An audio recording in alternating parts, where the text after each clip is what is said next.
اعوذ باللہ من الشیطان اللعین الرجیم بسم اللہ الرحمن الرحیم الحمد للہ وکفی وسلام علی عبادہ الذین اصطفی. درود بھیجیے محمد و آل محمد.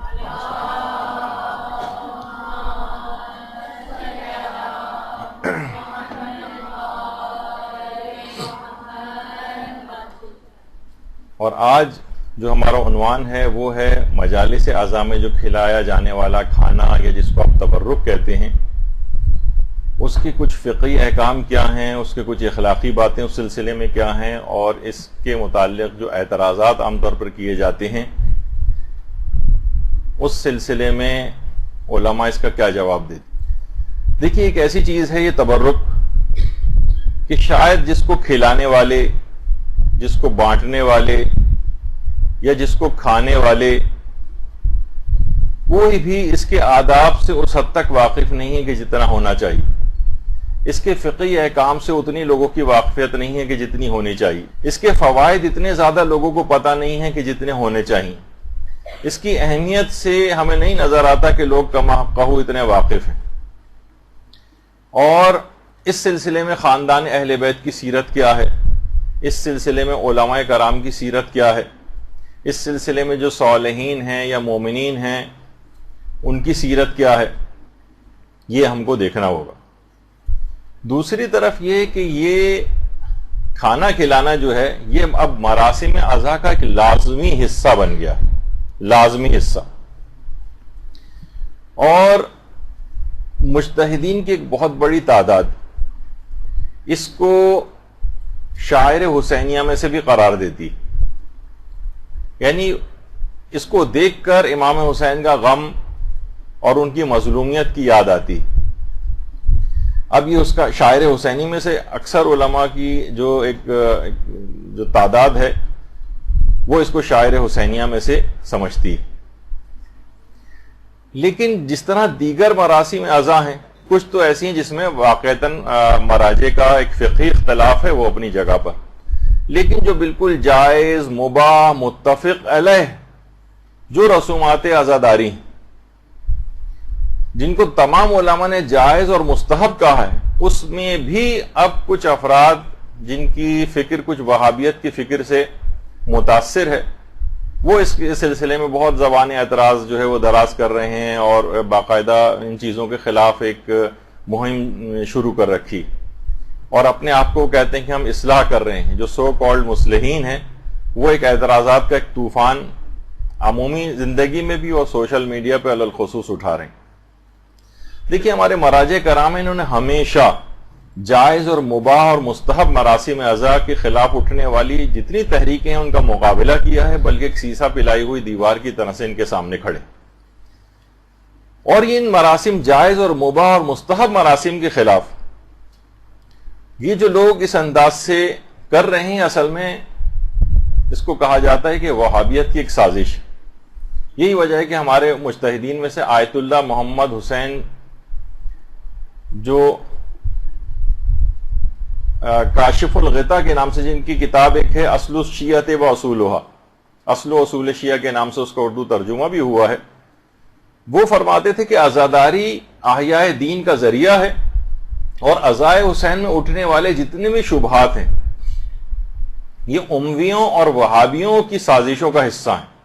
وہ فرماتے ہیں کہ اگر ان کا مقابلہ نہیں کیا اور یہ ہیلے بہانے سارے کارگر ہو گئے اور ان شاعر حسینی میں تعطل آ گیا اور آپ نے روک دیا ان کو، تو یہ ایسی مجالس کے خاتمے کا سبب ثابت ہوں گے کہ جس سے دین کا احیا وابستہ. تو ان لوگوں کی باتوں میں ہرگز نہ آیا جائے، ان کی باتوں پر بالکل کان نہ دھرے جائیں، اور ان مراسم اعضاء کو اسی طرح سے جاری و ساری رکھا جائے جیسے یہ اب تک جاری و ساری.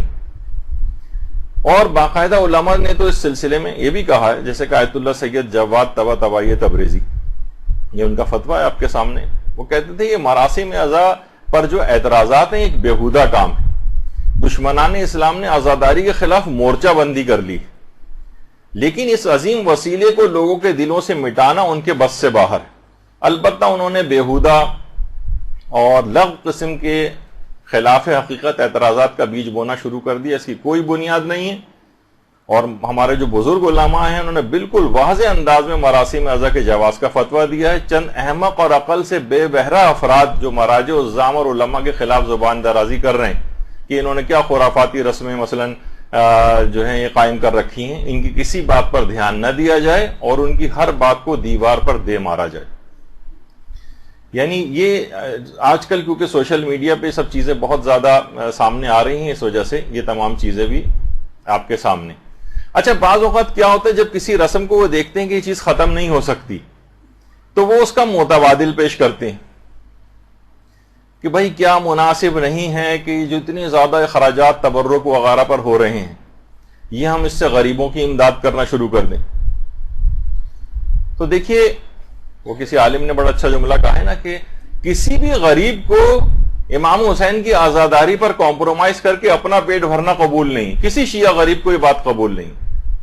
اتنا بے غیرت اور اتنا کم ظرف کوئی بھی غریب سے غریب مومن بھی نہیں ہے کہ وہ کہے کہ آزاداری کے خرچوں میں کمی کرو اور میرا پیٹ بھرنے کے لیے مجھے پیسے دے دو. اس کو الحمدللہ اس کی برکتوں سے خود ہی اتنا پیٹ اس کا بھر جاتا ہے کہ ان کے پاس بھی بچ جاتا ہے, ان غریبوں کے پاس بھی جائے گا کہ وہ بھوکے رہ جائیں. تو کہتے ہیں کہ یہ ایسا کریں, آپ غریبوں کی امداد کر دیں. اچھا, یہی والا سوال اکثر, اب میرے پاس اتنا وقت نہیں کہ پورے فتوے پڑھوں, اس کا خلاصہ کر دیتا ہوں کہ امام خمینی سے بھی باقاعدہ پوچھا گیا. یعنی اس کا خلاصہ یہ ہے کہ یہ جو کتنے اس کے اوپر تبرک وغیرہ پر اتنے زیادہ مصارف ہوتے ہیں, اور تو کیا بہتر نہیں کہ ہم ان مصارف ان کے اوپر خرچ کرنے کے بجائے جو خانوادہ شہداء ہیں ان کے گھروں کی کفالت ہے, یا مجروحین انقلاب میں بہت سے زخمی ہیں, انقلاب کے دوران کتنے افراد زخمی ہوئے تھے, تو یہ ہم یہاں سے کٹوتی کر کے ان لوگوں کی امداد کر دی جائے. تو امام خمینی نے کہا نہیں, یہ مراسم سوگواری سید الشہداء جو ہے اس کو ہرگز ترک نہ کیا جائے, یعنی یہاں کا پیسہ کاٹ کے وہاں نہ دیا جائے. باقاعدہ مجتہدین نے اس کو یعنی دیکھا جائے تو اس وقت بڑا ایک انقلاب نیا نیا آیا تھا اور کتنے لوگ شہید ہوئے تھے, کتنے لوگ زخمی ہوئے تھے, اور انقلاب کو اس وقت بہت پیسوں کی بھی ضرورت تھی, لیکن آزاداری کے اندر کسی قسم کی کمی, خاص طور پر تبرک کے لیے منع کر دیا. کہا نہیں, مراسم میں جو سوگواری سید الشہداء ہے یہ فوقیت رکھتی ہے, اس کو ہرگز ترک نہ کیا جائے اور ان کے اوپر خرچ کیا جائے. اچھا, اسی طرح سے بہت سارے ہمارے اور مراجع ہیں, جیسے آیت اللہ حافظ بشیر نجفی, وہ کہتے ہیں کہ بعض لوگ یہ کہتے ہیں کہ مجالس اعضا, یہ ماتمی تنظیموں اور باقی شاعر حسینی اور امام حسین کے زائرین پر خرچ کرنے کی کوئی ضرورت نہیں ہے, ان کو کھانا وانا کھلانا, اور کہتے ہیں کہ اس مال کو فقراء پر خرچ کرنا چاہیے. وہ اس کے ذریعے شاعر حسینیہ کو روکنا چاہتے ہیں, ان کو فقراء سے کسی قسم کی کوئی ہمدردی نہیں, یہ چاہتے ہیں کہ بس یہ چیز کسی طرح سے رک جائے. تو یہ آوازیں بلند کی جاتی ہیں کہ متبادل کے طور پر یہ چیز رائج کر دی جائے کہ تبرک وغیرہ پہ پیسہ خرچ نہ ہو بلکہ غریبوں کی امداد کر دی جائے. اور باقاعدہ آیت اللہ صادق روحانی, ان سے بھی یہی والا سوال, بلکہ انہوں نے اپنے ایک فتویٰ میں سوال یہ پوچھا گیا کہ فقراء کو صدقہ کرنا زیادہ افضل ہے یا امام حسین میں مثلا تبرک وغیرہ کھلانا, کھانا کھلانا.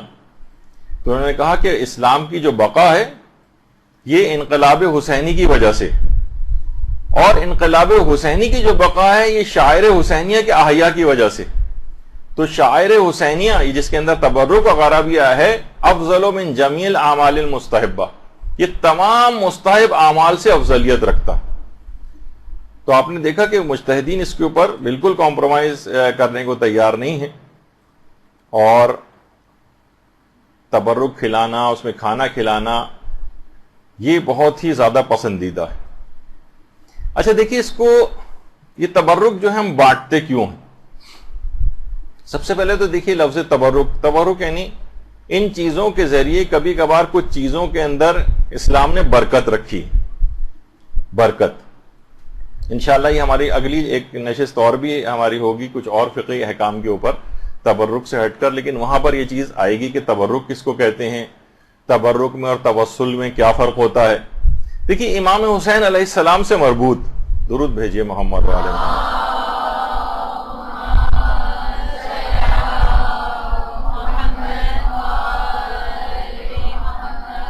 ہر چیز واجب الاحترام ہے جو بھی ان سے منسوب ہو جائے. یہی وجہ ہے کہ ہمارے علماء میں آیت اللہ حسین برجردی, وہ فرماتے تھے کہ امام حسین اتنے بلند مقام پر فائز ہیں اور اتنے واجب الاحترام ہیں کہ ان سے منسوب ہر چیز کا احترام لازم، ہر چیز کا احترام. مثلا امام سے منسوب ہو گیا، مثلا اگر علم منسوب ہو گیا اب اس کا علم کا احترام ہو گیا، ابھی تک ایک کپڑا تھا اب اس کا ایک احترام آ گیا. مشق ایک عام مشق ہے، گھروں میں ڈیکوریشن پیس کے طور پر بھی بہت سی جگہوں پہ لٹکائی جاتی ہے، لیکن مشق سکینہ یا مشق عباس اب کا اس کو آپ عنوان دے دیں اب وہی قابل احترام ہو جائے گی. عام کپڑا ہوتا ہے، لیکن جب وہ خانہ کعبہ کے اوپر لگ جاتا ہے تو وہ قابل احترام ہو جاتا ہے. امام حسین اتنے بلند مرتبہ اور قابل احترام ہیں کہ ان سے منسوب ہر چیز کا احترام لازم ہے. اور مجالس اعضاء کا تبرک، جیسے کہ میں نے اس سے پہلے کہا کہ خود شاعر حسینی میں آیت اللہ اسحاق فیاض فرماتے ہیں کہ اہل بیت کہ عزاداروں کے لیے مجلس اعضاء کا تبرک کا اہتمام کرنا یہ تعظیم شاعر حسینی، تعظیم شاعر حسینی، یعنی آپ نے شاعر حسینیہ کی جو تعظیم کا ثواب ہے وہ آپ کو ملے گا تبرک کا اہتمام کرنے کے سلسلے میں. اچھا اب دیکھیے جو کھانا کھلانا ہے اس کی بڑی حکمتیں ہیں، بڑے فلسفے ہیں، اور اگر آپ عمومی اسلام کا مزاج دیکھیں تو اسلام بہانے سے کھانا کھلانے کی یا اطعام طعام کی ترغیب دلاتا ہے. اچھا اسلام ایک لحاظ سے ہمیں بہت سے احکام میں نظر آتا ہے کہ جیسے اسلام پیسے دینے کو ڈسکریج کر رہا ہو اور وہ کہتا ہے کہ نہیں کھانا ہی دو. مثلا روزوں کے فدیے کہ جناب بوڑھے افراد جو روزہ نہیں رکھ سکتے وہ فدیہ دیں، اور مثلا حاملہ عورتیں جو ہیں وہ روزہ جو نہیں رکھ پاتی ہیں وہ فدیہ دیں، یا بچے کو دودھ پلانے والی جو مائیں ہیں وہ فدیہ دیں. اسی طریقے سے مریضوں وغیرہ کے بھی احکام آتے ہیں. تو اسلام یہ کہتا ہے کہ نہیں پیسے نہیں دے سکتے، آپ کو کھانے ہی کی چیز دینی پڑے گی. بلکہ اکثر لوگ کہتے ہیں اچھا ہم راشن ڈلوا دیں، تو راشن کے اندر بھی اگر آپ ڈلوائیں تو اس میں آپ چائے نہیں دے سکتے، آپ پتی نہیں دے سکتے، آپ مسالے نہیں دے سکتے، آپ چینی نہیں دے سکتے، آپ نمک نہیں دے سکتے. آپ کو کھانے کی چیز دینی پڑے گی، کھانے کی. اسی طریقے سے جیسے جان بوجھ کر مثلا اگر کوئی روزہ توڑتا ہے، جیسے کفارہ عمدی جس کا دینا ہوتا ہے، یعنی 60 مسکینوں کو کھانا، یعنی 60 افراد کو یا تو کھانے بالکل 60 افراد گن کے آپ ان کو 60 کھانوں کے پیسے نہیں دے سکتے، 60 افراد کو کھانا ہی دینا پڑے گا. یا تو مثلا دال دیں یا چاول دیں یا گوشت دیں، یا مثلا ان کو پکا کر پیٹ بھر کے کھانا کھلا دیں، یا روٹی بھی ان کو دے سکتے ہیں، لیکن آپ پیسے نہیں دے سکتے، آپ کو کھانا ہی دینا پڑے گا. اسی طرح سے مثلا حج کے کفارے، مثلا مردوں پر بند گاڑی کا سفر جو ہے وہ حرام ہو جاتا ہے اور ایک کفارہ ان کو دینا پڑتا ہے. اور اس کے اندر بھی ہے کہ جانور ذبح کرو اور اس کا گوشت غریبوں تک پہنچاؤ. یا مثلا کھانے میں اگر الائچی کا استعمال کیا جائے تو مرد اور عورت دونوں کے لیے ہے کہ ان کو کفارہ دینا پڑتا ہے. زعفران ہے. اسی طریقے سے مثلا قسم توڑنے کے کفارے، اس میں بھی یا تو کھانا دو یا لباس دو. یا مثلا بقرہ عید کی جو مستحب قربانی ہے اس میں بھی یہ سوال آتا ہے کہ کیا ہم اس سے بہتر نہیں کہ جانور ذبح کرنے سے بہتر ہم غریب کو کھانا دے دیں، غریب کو ہم پیسے دے دیں.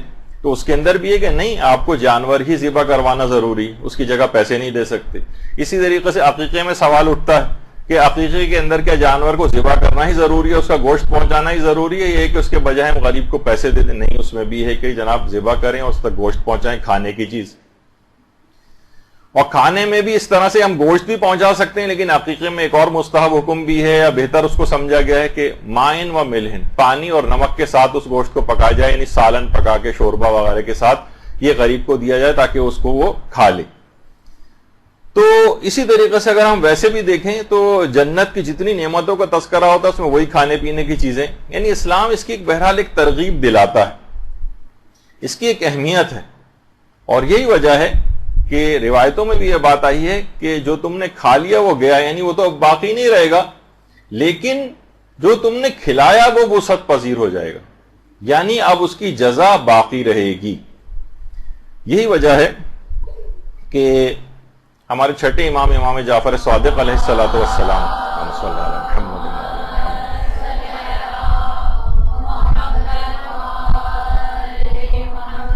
کتنی تاکید سے یہ بات کہی گئی ہے کہ اگر کوئی مومن تمہارے گھر آئے، یا عام طور پر جیسے کہ یہاں سے زائرین بھی جاتے ہیں اربعین وغیرہ پہ، تو وہ لوگ آپ کو ایک لحاظ سے مہمانی تصور کرتے ہیں تو بہرحال امام نے فرمایا اگر کوئی مومن تمہارے گھر آئے تو اس کو کھانے کو پوچھو. اچھا وہ کھانے پر اگر تیار نہ ہو تو اس کو پانی کے لیے پوچھو. وہ بھی اگر قبول نہ کرے تو اس کے ہاتھ پانی یا کسی خوشبودار چیز سے دھلا دو. اچھا دیکھیے ہم لوگ ہمارے تو یہاں تو احادیث پہ اس طرح سے عمل بھی نہیں ہوتا. مجھے یاد ہے کہ آج سے شاید 10-12 سال پہلے میں ایک مرتبہ ایران گیا تھا. تو جب گیا تو وہاں پر جو ہمارے قوم میں دوست ہیں وہ ان کو ابا ایک سلوانی تھی کسی درزی کے پاس. تو ایک تو دیکھیے ہمارے یہاں کے درزی ہوتے ہیں جو آپ کے دماغ میں، آپ خواتین تو زیادہ بہتر جانتی ہیں ان کو، لیکن وہ اتنا متقی و پرہیزگار کہا جاتا ہے کہ وہ مجتہدین اور مراجع تک اس سے آبائیں سلوانے کے لیے آتے ہیں، یعنی اسی سے سلواتے ہیں. تو اس نے کھانے کو پوچھا، ظاہر ہے کہ تکلفات بھی ہوتے ہیں، منع کیا. پانی کو اس نے پوچھا، چائے کو پوچھا، سب کو منع کیا.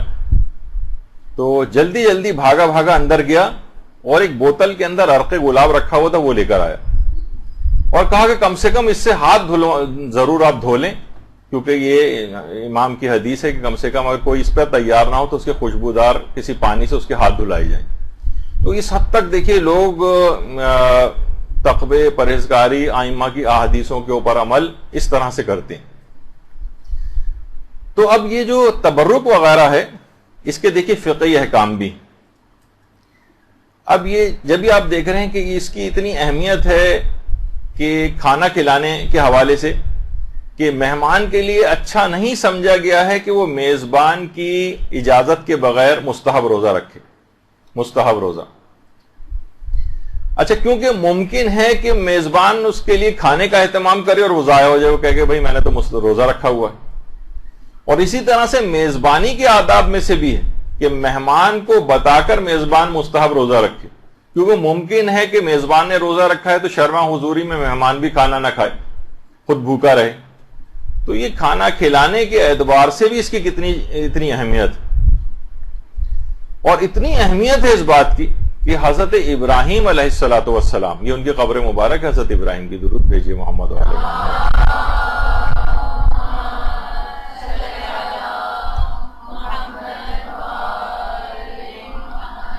کہ باقاعدہ تفسیر نور الثقلین میں پیغمبر اکرم ختمی مرتبہ صلی اللہ علیہ وآلہ وسلم صلی اللہ علیہ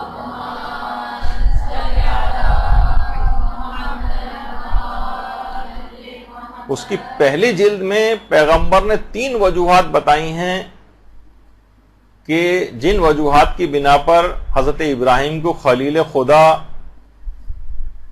ہونے کی خصوصیت ان کو عطا ہوئی. ان میں سے ایک یہ ہے کہ وہ مہمانوں کو کھانا کھلاتے تھے. تو اب آپ دیکھیں کہ بہرحال یہ جتنے بھی مجلس اعضاء کے اندر آئے ہوئے جو افراد ہوتے ہیں یہ بھی مہمان ہوتے ہیں. آپ انہیں فون کر کے بلاتی ہیں، آپ انہیں دوسرے افراد کے ذریعے کہتی ہیں کہ ان کو لے کر آئیے گا، آپ پرچے تقسیم کرواتی ہیں. بہت سے افراد اخبارات میں اشتہارات دے کر لوگوں کو مہمان بلاتے ہیں. یہ مہمان جب ابراہیم خلیل خدا اتنا بڑا مقام اللہ کے دوست ہونے کا حاصل کر سکتے ہیں مہمانوں کو کھانا کھلانے پر، تو مومنین کرام کو کسی اعتبار سے کسی درجے کے اندر اللہ کے نزدیک کوئی مقام ملنا کون سی بڑی بات ہے. جب خود خدا کے نبی کو، جو پیغمبر اسلام کے بعد سب سے افضل ترین نبی، ان کو اتنا بڑا مقام، خلت کا عہدہ جو ہے یا منصب عطا ہو سکتا ہے، تو کسی مقام پر بہت چھوٹے لیول پر ہی کیوں نہ صحیح کوئی نہ کوئی مقام خدا کی نگاہ میں ایک مومن کو کیوں حاصل نہیں ہوگا اگر وہ ان آئے ہوئے مہمان عزاداروں کو کھانا کھلا دے. تو بہرحال البتہ دیکھیے اس پہ اعتراض عموماً وہی افراد کرتے ہیں جو ذرا فطرتاً کنجوس ٹائپ کے واقع ہوئے ہیں، کھانا کھلانے سے گھبراتے ہیں، یا یہ کہ کوئی سازشی ٹائپ کے افراد ہوتے ہیں. بہرحال دیکھیے قرآن کے اندر باقاعدہ جہنمیوں کو جو اوصاف بتائے گئے اس میں یہی ہے کہ تقریباً 2-3 جگہوں پہ یا 4 جگہوں کے اوپر ہے کہ وہ مسکینوں کو کھانا نہیں کھلاتے. وَلَمْ نَكُ نُطْعِمُ الْمِسْكِينَ لم نکو من المصلین، ہم نماز گزاروں میں سے نہ تھے. جہنمی ان سے جب پوچھا جائے گا کہ تمہیں جہنم میں کون سی چیز لے کر آئی، وہ کہیں گے ایک تو ہم نماز گزاروں میں سے نہ تھے، اور ولم نکو نطعم المسکین، ہم مسکینوں کو کھانا نہیں کھلاتے تھے، یعنی وہی کھانا نہ کھلانا. وہ دیکھیے وہ اس لحاظ سے اس کی مذمت آئی ہے. یا جو سورہ معون میں ہے وَلَا يَحُضُّ عَلَىٰ طَعَامِ الْمِسْكِينِ، اس کے اندر بھی یہی بات ہے کہ مسکینوں کو کھانا نہ کھلانے کا. اچھا اب کیونکہ عزائے امام کے اندر تو غریب اور فقیر اور امیر سب آتے ہیں، تو ان سب کو کھانا کھلانے کی ایک الگ مشروعیت ہے. اور دیکھا جائے تو سب در حسین کے فقیر ہی ہیں، چاہے وہ امیر ہی کیوں نہ ہو، در حسین کا فقیر بن کے یہاں پر آتا ہے. تو اس لحاظ سے یہ فقیر اور مسکین در امام حسین پہ آپ کو جو نظر آ رہا ہے، ان کو کھانا کھلائیے. اور یہ مجلس عزا کا تبرک یہ امام حسین سے منسوب ہو کر اس قدر فوائد رکھتا ہے، اس قدر شفا رکھتا ہے، اس قدر سیرت علماء اور صالحین میں اس کے واقعات ملتے ہیں کہ باقاعدہ سننے میں آتا ہے کہ ایک عالم دین تھے کہ جو اگر کہیں رستے میں جا رہے ہوتے تھے اور 10 سبیلیں بھی آتی تھیں تو ہر سبیل سے ایک ایک گھونٹ ضرور پیتے تھے. یعنی اس کے اندر ایک ایسی شفا اور ایک ایسی برکت ہے، کس نے کس خلوص کے ساتھ یہ تمام جو ہے چیزیں لگائی ہیں بارگاہ امام حسین میں. اگر یہ چیز قبول ہو جائے تو وہ کتنی برکت اور شفا کا باعث ہو جائے گی. یہی وجہ ہے کہ جو آیت اللہ تہرانی کے بیٹے فرماتے ہیں کہ مجلس عزا کے تبرک کے سلسلے میں ہمارے والد فرماتے تھے کہ اس قدر برکات ہیں، اس قدر مکاشفات ہوئے ہیں اور اس قدر مشاہدات ہوئے ہیں کہ خود ہمارے والد جو ہیں وہ روز عاشور تک لوگوں کو کھانا کھلانے سے منع نہیں کرتے تھے. اور اگر کوئی ایام عزا میں بھی جب کبھی کہیں پر بھی کھانے کے لیے اگر کوئی بلاتا تھا کہ یہاں پر آئیے، یہاں پر طعام ہے، تو خود ضرور آیت اللہ تہرانی اس کے اندر جاتے تھے. ان کے بیٹے فرماتے ہیں اور کبھی کسی وجہ سے نہیں جا پاتے تھے تو ہمیں اپنی اولادوں میں سے کسی کو بھیجتے تھے کہ جاؤ اور وہاں جا کر مجلس عزا کا تبرک لو اور کھاؤ. اور خود عاشور پہ جب گھر پہ ہوتے تو خود فاقہ کرتے تھے، لیکن یہ کہ بہرحال اگر لوگوں کو کھانا وغیرہ بھجوانے کا انتظام ہوتا تھا. اور یہی وجہ ہے کہ علی اکبر محتشمی پور حجت الاسلام وہ یہ فرماتے ہیں کہ جس زمانے میں امام خمینی، بلکہ جو واقعہ جو یہ بات بتا رہی ہیں برداشت تھا یا سیرہ امام خمینی کے نام سے کئی والیوم میں کتاب لکھی گئی امام خمینی کی سیرت پہ. اس کے اندر حجت الاسلام علی اکبر محتشمی پور کا یہ جملہ ہے کہ امام خمینی جب فرانس میں پیرس میں جلا وطن تھے تو نوفل لو شاتو کا جو علاقہ تھا وہاں پر ان کو جلا وطن کیا گیا تھا. نوفل لو شاتو کا علاقہ جو پیرس میں تھا، یعنی اس کی اتنی شہرت ہوئی ہے کہ اس کے بعد ایرانیوں نے باقاعدہ ایران کے اندر بھی ایک علاقے کا نام جو ان کا ایڈمنسٹریٹو سب ڈویژن ہے اس کا نام بھی نوفل لو شاتو رکھ دیا تھا. تو امام خمینی جب فرانس میں تھے تو فرماتے ہیں کہ عاشور کے روز امام خمینی اپنے مکان پر آئے ہوئے جتنے افراد تھے ان سب کے لیے تبرک اور کھانے کا انتظام کیا کرتے تھے عاشور کے روز. تو علماء کی سیرت میں بھی یہ بات ملتی. اور آج یہ اعتراضات کیے جاتے ہیں کہ یہ چیز بدعت ہے اور یہ چیز کوئی ضروری نہیں ہے اور یہ غریبوں کو جو ہے وہ دے دینی چاہیے، جبکہ اس کی مشروعیت بالکل ثابت ہے. اور علماء کی ایک بہت بڑی اکثریت اس کو شاعر حسینیہ میں سے بھی قرار دیتی. اور کچھ اگر شاعر حسینیہ میں سے نہیں بھی سمجھتے ہیں تب بھی اس کو مستقل ایک مستحب ضرور سمجھتے ہیں. تو بہرحال اس کو کسی بھی صورت جو ہے بذل طعام یا اطعام الطعام عزائے امام حسین کے اندر یہ مستحبات میں سے قرار دیا گیا. اچھا، اس کی جو مشروعیت ہے، جب کبھی ہو سکتا ہے یہ آپ تک بھی یہ بات پہنچے کیونکہ یہ بات پھیلنا شروع ہو گئی ہے، تو آپ کے پاس دلائل ہونے چاہیے کہ بھائی یہ چیز تو خود شریعت کے اندر موجود ہے کہ مجلس عزا کے سلسلے میں تبرک اور کھانے کا انتظام کرنا. ایک معتبر روایت ہے ہمارے ہاں جو کہ وسائل الشیعہ کی 3 جلد میں بھی ہے، شیخ حر عاملی نے لکھی ہے، اور الحدائق الناظرہ یوسف بحرانی کی، اس کے اندر بھی یہ روایت موجود ہے، اور معالی السبتین اس کے اندر بھی یہ روایت موجود ہے اس کی 2 جلد میں، کہ ہمارے چوتھے امام امام زین العابدین علیہ الصلوۃ والسلام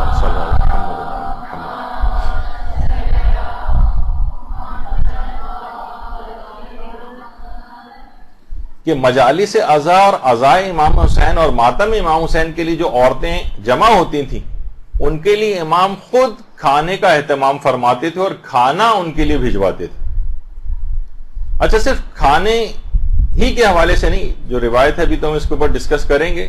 اچھا اطعام طعام کا تو بار بار تذکرہ آ رہا ہے، اسی کے اندر پانی پلانے کی جو مشروعیت ہے، جو سبیلیں آپ کو نظر آتی، اس کی بھی خود الگ سے، یعنی خود جو ہماری کامل الزیارت ہے ابن قولویہ کی، اس کے اندر بھی یہ والی حدیث آئی ہے کہ جو بھی روز عاشور قبر امام حسین کے قریب لوگوں کو پانی پلاتا ہے، وہ بالکل اسی طرح سے ہے کہ جیسے عاشور کے روز لشکر امام حسین کی ہمرکاب ہو کر لشکر حسینی کو پانی پلاتا.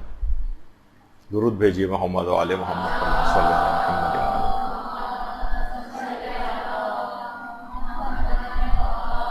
تو فقط صرف اس سے متعلق ہی نہیں کہ صرف قبر امام کے قریب ہی کوئی موجود ہو، بلکہ امام حسین کے نام پر کسی بھی جگہ پانی پلائے تو انشاءاللہ اس کو یہی ثواب حاصل ہو. جیسے امام حسین کے ہم رکاب ہو کر لشکر امام حسین کو عاشور کے روز پانی پل، جبکہ سب کتنے پیاسے تھے، ان کو پانی پلانے کا ثواب کس قدر عظمت رکھتا تھا، وہی ثواب ان پانی پلانے والوں کو بھی ملے گا. تو یہ جو سبیلے لگاتے ہیں، اور یہ کہ ان کو بتایا جائے کہ کتنا عظیم ثواب ہے اس چیز میں. تو اچھا، واقع کربلا کے بعد جو مجالس بھی مدینے کے اندر منعقد ہوتی تھیں، ان کے اندر بھی تبرک تقسیم ہوتا تھا.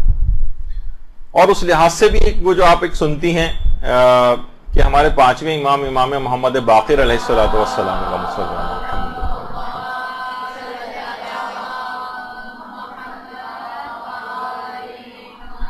نے وصیت کی تھی باقاعدہ کہ 10 سال تک مینا میں، میدان مینا کے اندر 10 سال تک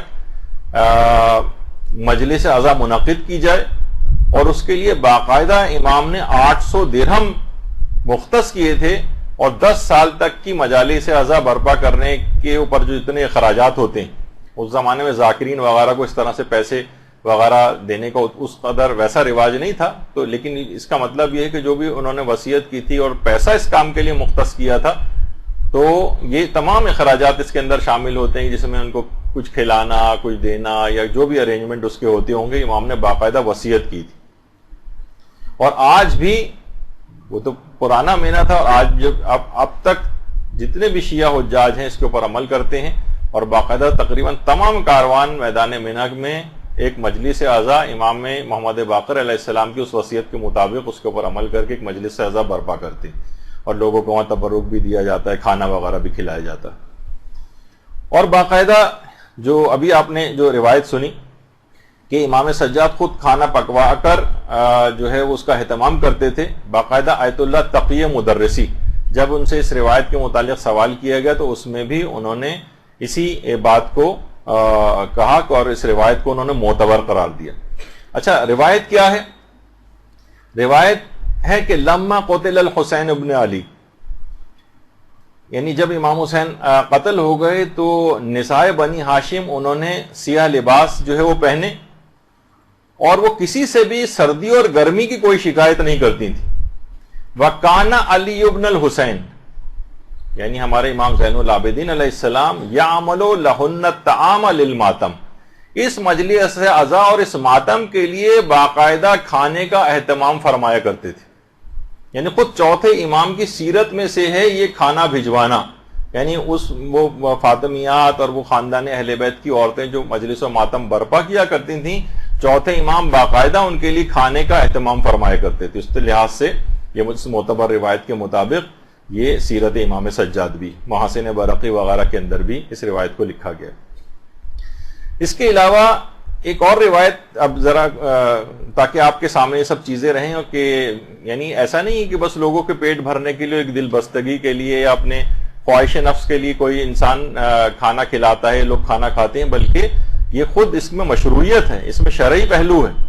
کہ حضرت موسیٰ علیہ السلام کی ایک حدیث ہے جس کو علامہ فخر الدین الطروحی نے مجمع البحرین جو کتاب ان کی ہے اس کے اندر اس کو لکھا ہے، اس کی 3 جلد میں، کہ حضرت موسیٰ نے ایک دفعہ پروردگار عالم سے کہا کہ پروردگار، امت محمدی کو کن خصوصیات کی بنا پر تمام امتوں کے اوپر فضیلت حاصل، کن خصوصیات کی بنا پر؟ تو پروردگار عالم نے کہا کہ 10 خصوصیات کی بنا پر امت محمدی کو دیگر امتوں کے اوپر فضیلت حاصل. تو حضرت موسیٰ نے کہا کہ پروردگار وہ 10 خصوصیات کون سی ہیں تاکہ میں وہ بنی اسرائیل کو تعلیم دوں اور وہ بھی اس کے اوپر عمل کریں. فرمایا وہ 10 خصوصیات میں سے ایک ہے نماز، ایک ہے مثلا روزہ، زکوٰۃ، حج، جہاد، جمعہ، نماز جماعت، قرآن، علم اور عاشورہ. حضرت موسیٰ نے فوراً کہا کہ پروردگار یہ عاشورہ کیا ہے؟ تو کہا کہ سبت نبی پر گریہ و بکا کرنا اور محمد مصطفیٰ کے بیٹے کی مصیبت پر گریہ و زاری کرنا. اور سبت نبی کے یا محمد مصطفیٰ کی بیٹی کے بیٹے کی مصیبت پر اگر کوئی بندہ اپنے مال سے کچھ بھی اس فرزند مصطفیٰ کی محبت میں کھانا کھلائے تو خدا دنیا کے 1 درہم کے بدلے اسے دنیا میں 70 درہم کے برابر برکت عطا کرے گا اور جنت میں اسے عافیت کے ساتھ داخل کرے گا اور اس کے تمام گناہوں کو معاف کر دے گا. آپ لوگوں نے بڑے آرام سے اس حدیث کو سن لیا بغیر درود کے. اللہم صلی علی محمد و علی محمد.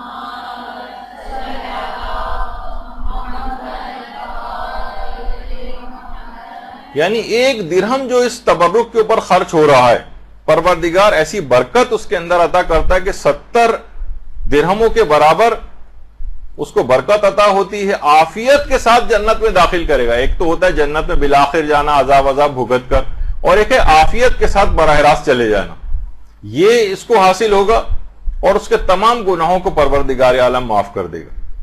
یہ باقاعدہ فخر الدین الطروحی نے مجموع البحرین میں جو کتاب لکھی ہے، علماء نے اس روایت کو بھی معتبر قرار دیا ہے. اور وہ 10 خصوصیات اس کے اندر امام حسین کی مصیبت پر ان کے عزا کے اندر کھانا کھلانا بھی شامل ہے. اچھا اب دیکھیے خاندان اہل بیت کی، اچھا یہ مستدرک الوسائل کے اندر بھی اس روایت کو لکھا گیا ہے. اچھا اب دعوت ذو العشیرہ جو آپ سنتی ہیں، جب قرآن کا یہ حکم آیا تھا کہ وانذر عشیرتک الاقربین، تو پیغمبر نے پھر ایک کھانے کی دعوت کی تھی اور پیغمبر اسلام نے اس کھانے کی دعوت میں 40 لوگوں کو بلایا تھا. اور اس میں کھانا کھانے کا انتظام حضرت امیر المومنین علیہ الصلوۃ والسلام کے ذمے تھا.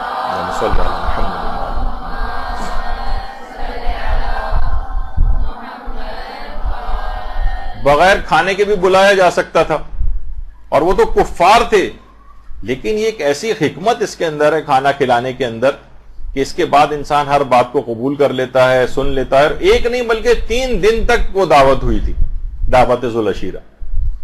تو بہرحال ان روایات سے بھی اس کی مشروعیت جو ہے وہ ثابت ہوتی ہے. خاندان اہل بیت کی سیرت کے اندر بھی یہ چیز ہے کہ مدینے کے اندر اس کے بعد جتنی بھی مجالس عزا اس طرح سے منعقد ہوتی تھیں اس کے اندر کھانوں کے اہتمام ہوا کرتے تھے.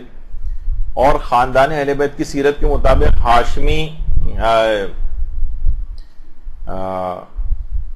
ہاشم معروف الحسینی، انہوں نے باقاعدہ ایک کتاب لکھی ہے من وحی الثورۃ الحسینیہ.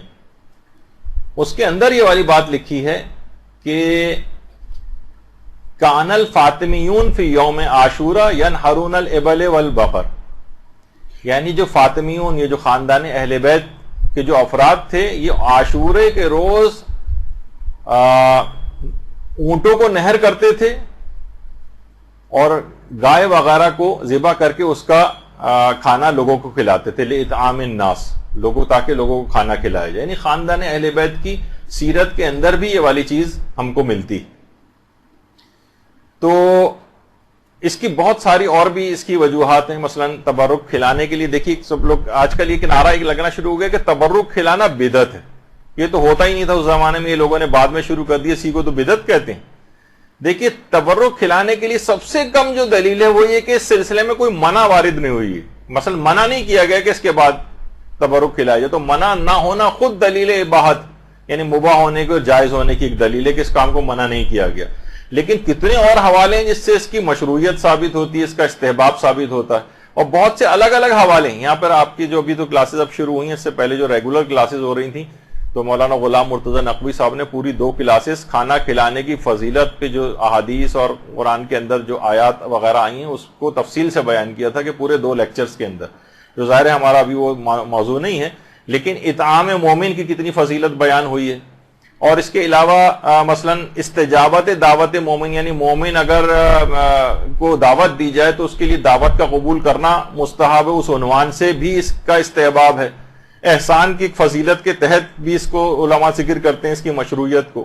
یا مثلا مومن کے دل میں خوشی کا داخل کرنا، یہ خود مثلا جب کسی کو کھانا کھلاتے ہیں ظاہر ہے وہ آدمی خوش ہوتا ہے، اس کا اکرام ہوتا ہے، اس عنوان کے ذریعے بھی اس کی ایک شرعی جو ہے وہ اس کے اندر مشروعیت پائی جاتی ہے.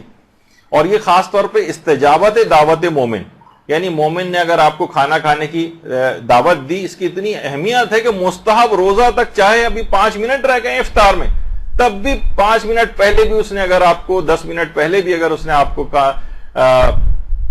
افطار کی دعوت دی ہے، کھانے کی دعوت دی ہے، تو مستحب ہے آپ کے لیے کہ اس روزے کو توڑ دیں، اپنے مستحب روزے کو. اور جائز ہے خود آقا سیستانی کے نزدیک ویسے بھی کہ جائز ہے کہ قضا روزہ بھی اگر آپ نے رکھا ہوا ہے تو ظہر سے پہلے بھی اس کو توڑا جا سکتا ہے. البتہ وہ کہتے ہیں کہ اس کا کسی دعوت مومن پر قضا روزے کو ظہر سے پہلے توڑنا یہ مستحب نہیں ہے، لیکن جائز ہے. ظہر سے پہلے، ظہر کے بعد تو نہیں توڑا جا سکتا. اور کچھ علماء تو ہمارے ایسے گزرے ہیں کہ جیسے مثلا آیت اللہ خوئی یا موجودہ مراجع میں سے آیت اللہ اسحاق فیاض یا آیت اللہ تقی مدرسی، اور بہت سے علماء ہمارے ایسے ہیں جو کہتے ہیں کہ ظہر سے پہلے اپنا قضا واجب روزہ بھی اگر آپ نے رکھا ہوا ہے ظہر سے پہلے اور مومن کوئی کھانے کی دعوت دے تو مستحب ہے کہ قضا روزہ توڑ دیں، بشرطے کہ اس میں وسعت ہو، یعنی رمضان بہت قریب نہ ہو کہ اس کے بعد آپ کے روزے جو ہیں وہ چھوٹ جائیں گے آپ کے، ایسا نہ ہو، یعنی وقت میں وسعت ہو تو آپ توڑ سکتے ہیں. تو دیکھیں کس حد تک اس کے اندر اس کی وہ ہے مومن کی دعوت کو قبول کرنا. اسی طریقے سے مثلا نظر وغیرہ جو لوگ کرتے ہیں کہ میرا فلاں کام ہو گیا تو میں مومنین کو کھانا کھلاؤں گا، میں فلاں کام ہو گیا تو مثلا میں جو ہے ایک بکرا مثلا عزائے امام میں تبرک کے طور پر لوگوں کو کھلاؤں گا. البتہ اس کے اندر اس بات کی احتیاط رکھنی چاہیے کہ اگر پورے بکرے کی نظر کی ہے کسی نے تو پھر علماء اس میں ایک احتیاط لگاتے ہیں بہت سے کہ پھر اس کی کھال اور پائے کو بیچ کر بھی اسی مصرف میں لگانا ضروری ہو جاتا ہے. ایک ہوتا ہے کہ نا آپ نے کہا صرف گوشت نکاح، پورے بکرے کی اگر نظر کی تھی آپ نے تو پھر کھال اور پائے کو بھی بیچ کر اسی مصرف کھانے کے اندر لگانا پڑے گا.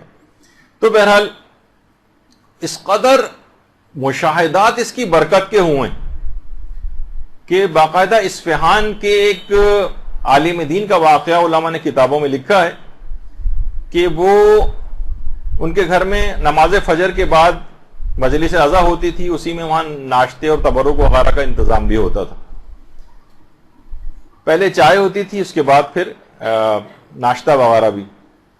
اچھا یہ خود کیونکہ عالم دین تھے، بزرگ عالم دین تھے، ایک کونے میں جا کر بیٹھ جاتے تھے، لیکن ان کی اولاد، ان کے شاگرد، ان کے کچھ پڑوسی یہ آتے تھے اور عزاداروں کی خدمت کرتے تھے، کھانا وانا لگاتے تھے، کھانا اٹھاتے تھے.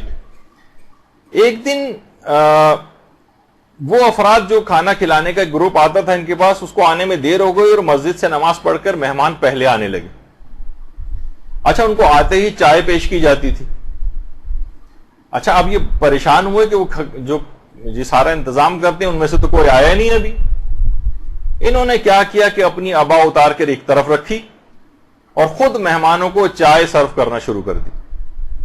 فرماتے ہیں کہ اسی رات خواب میں حضرت فاطمہ الزہرا سلام اللہ علیہا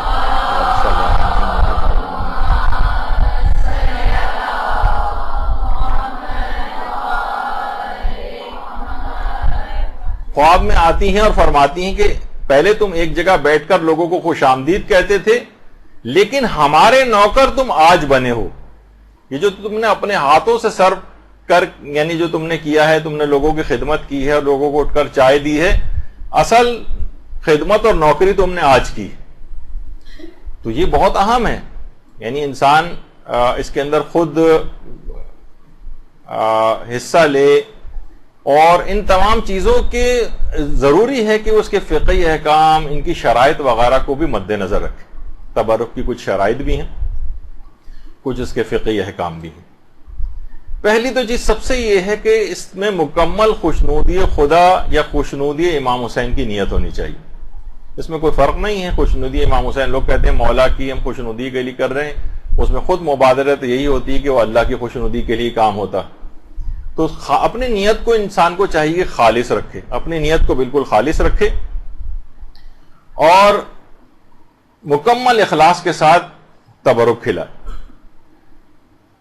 وہ دیکھیے وہ ہے نا کہ جو کہ سورہ دہر کی بھی آیات ہیں، جسے سورہ انسان بھی کہا جاتا ہے اس سورے کو، کہ اس کے اندر یہی بات کہی گئی انما نطعمکم لوجہ اللہ لا نرید منکم جزاء ولا شکورا، جزاء ولا شکورا، ہم صرف اور صرف لوگوں کو پروردگار عالم کی وجہ سے کھلاتے ہیں اور کسی اور شخص سے ہمیں کوئی جزا اور کوئی شکریہ نہیں چاہیے، مکمل اخلاص کے ساتھ کھلانا۔ یہ خود قرآن کے اندر اس کی علماء نے کہا کہ اتنی اس میں اخلاص کی ضرورت ہے کھانا کھلانے میں، خوشنودی پروردگار کی ہے، مثلا خوشنودی امام حسین اگر آپ کہیں تو اس کی نیت ہونی چاہیے۔ اچھا پھر اور کسی کی کوئی تعریف وعریف کا، کسی کی شکریہ کا کہ ہم نے اتنا اچھا کیا لیکن انہوں نے اس کے باوجود نہ کوئی شکریہ ادا کیا، نہ کوئی رسپانس دیا، نہیں، جن کے لیے کیا ہے وہ ان کی طرف سے شکریہ کی توقع ہونی چاہیے، لوگوں کی نہیں ہونی چاہیے۔ اچھا پھر بہترین چیز جو آپ کو پسندیدہ وہ آپ تبرک کے طور پر دیں۔ لن تنالوا البر حتى تنفقوا مما تحبون، جو قرآن کی آیت ہے سورہ آل عمران کی، کہ تم نیکی تک اس وقت پہنچ ہی نہیں سکتے جب تک کہ راہ خدا میں اس چیز کا انفاق نہ کرو جس کو تم سب سے زیادہ پسند کرتے ہو، یعنی پسندیدہ چیز ہونی چاہیے۔ یہی وجہ ہے کہ اصول کافی کے جو چوتھی جلد ہے اس میں باقاعدہ یہ والی روایت موجود ہے کہ انفاق جب انسان کرے راہ خدا کے اندر تو اسے اپنی محبوب چیز راہ خدا میں انفاق کرنی چاہیے۔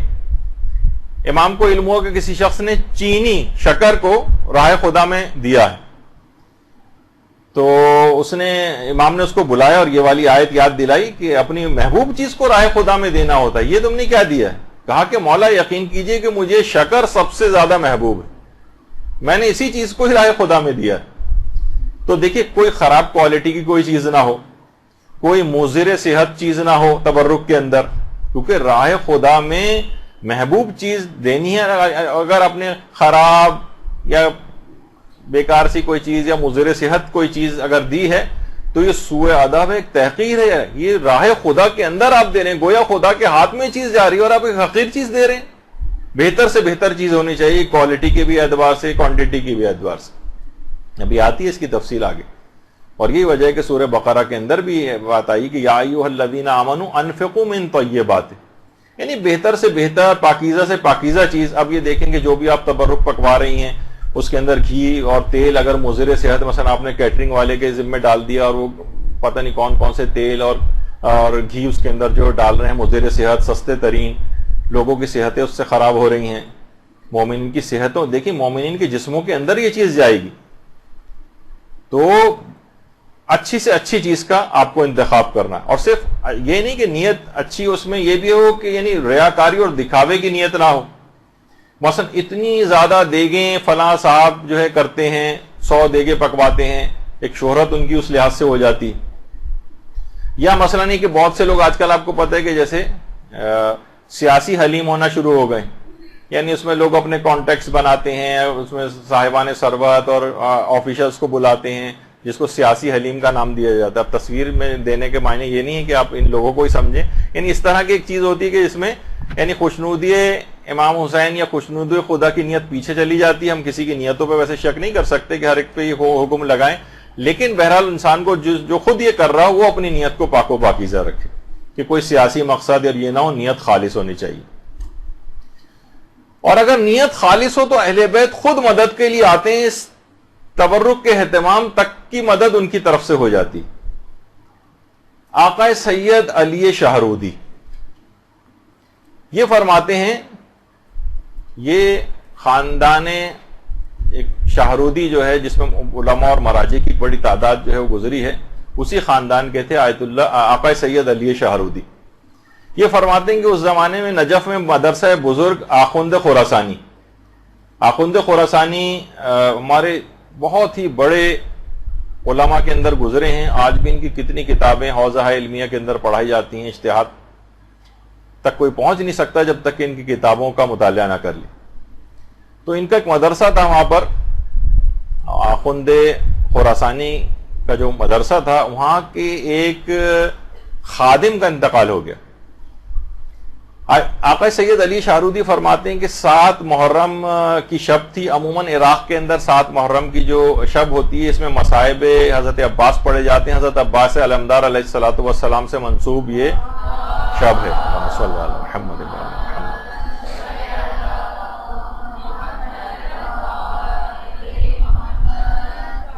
اچھا، اس کے اندر شروع میں چائے وغیرہ تبرک کے طور پر ہوتی ہے، پھر کھانے کا بھی اہتمام تھا. اچھا، اس زمانے میں کوئی وہ نہیں تھا کہ بہت بڑی تعداد ہی ہمیشہ مجالس کے لیے، مدرسے کے ہی ایک خادم کی مجلس ترہیم تھی، تو اس میں کم افراد مدعو تھے. صرف 7 افراد مدعو تھے اس مجلس میں، اور 7 افراد ہی کے لیے کھانے کا اہتمام کیا گیا تھا.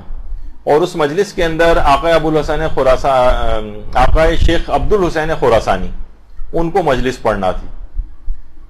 اچھا، اب ہوا یہ، سید علی شاہرودی فرماتے ہیں کہ اس رات اس جو مجلس ترہیم تھی، کیونکہ خادم کی تھی مدرسے کے، تو آیت اللہ سید محمود شاہرودی، جن کی تصویر آپ کے سامنے، آیت اللہ سید محمود شاہرودی، ان کو پتہ چلا کہ خادم مدرسہ کی مجلس ترہیم ہے. یہ خود ایک لحاظ سے بن بلائے اس محفل میں آ گئے، اور ان کے ساتھ ہی ان کے بھائی آیت اللہ سید محمد حسینی شاہرودی بھی ان کے ساتھ آ گئے، 2 مجتہدین.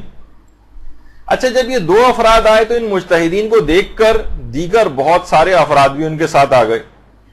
کھانا مشکل سے 7 افراد کا اہتمام تھا، اور 24 سے زیادہ افراد آ گئے وہاں پر. ظاہر مجتہدین کو دیکھا دیکھی لوگوں نے کہا یہ جا رہے ہیں تو ہم لوگ بھی چلتے ہیں ساتھ میں. 24 افراد، اور کھانا دستیاب اتنا تھا نہیں. اچھا، اس زمانے میں بازاروں میں اتنے ایزیلی کھانے اویلیبل نہیں ہوتے تھے. کم پڑ گیا تو بازار سے لے آؤ، ہوم ڈیلیوری سے منگا لو، یہ تو اس زمانے میں نہیں ہوتا تھا. اب بانی مجلس سخت پریشان ہو گئے. بانی مجلس بڑے پریشان ہوئے. سید علی شاہرودی کہہ رہے ہیں کہ ظاہر ہے کہ اتنے بڑے علماء اور مجتہدین آئے ہیں، کھانا کم پڑ جائے، کتنی بے عزتی اور شرمندگی کی بات ہے. گھر سے باہر نکل کر پریشانی کے عالم میں آئے سڑک پر، اور سر سے عمامہ اتار دیا، اور روضہ ابو الفضل العباس علیہ السلام کا رخ کیا. اللہم صلی علی محمد وعلی محمد.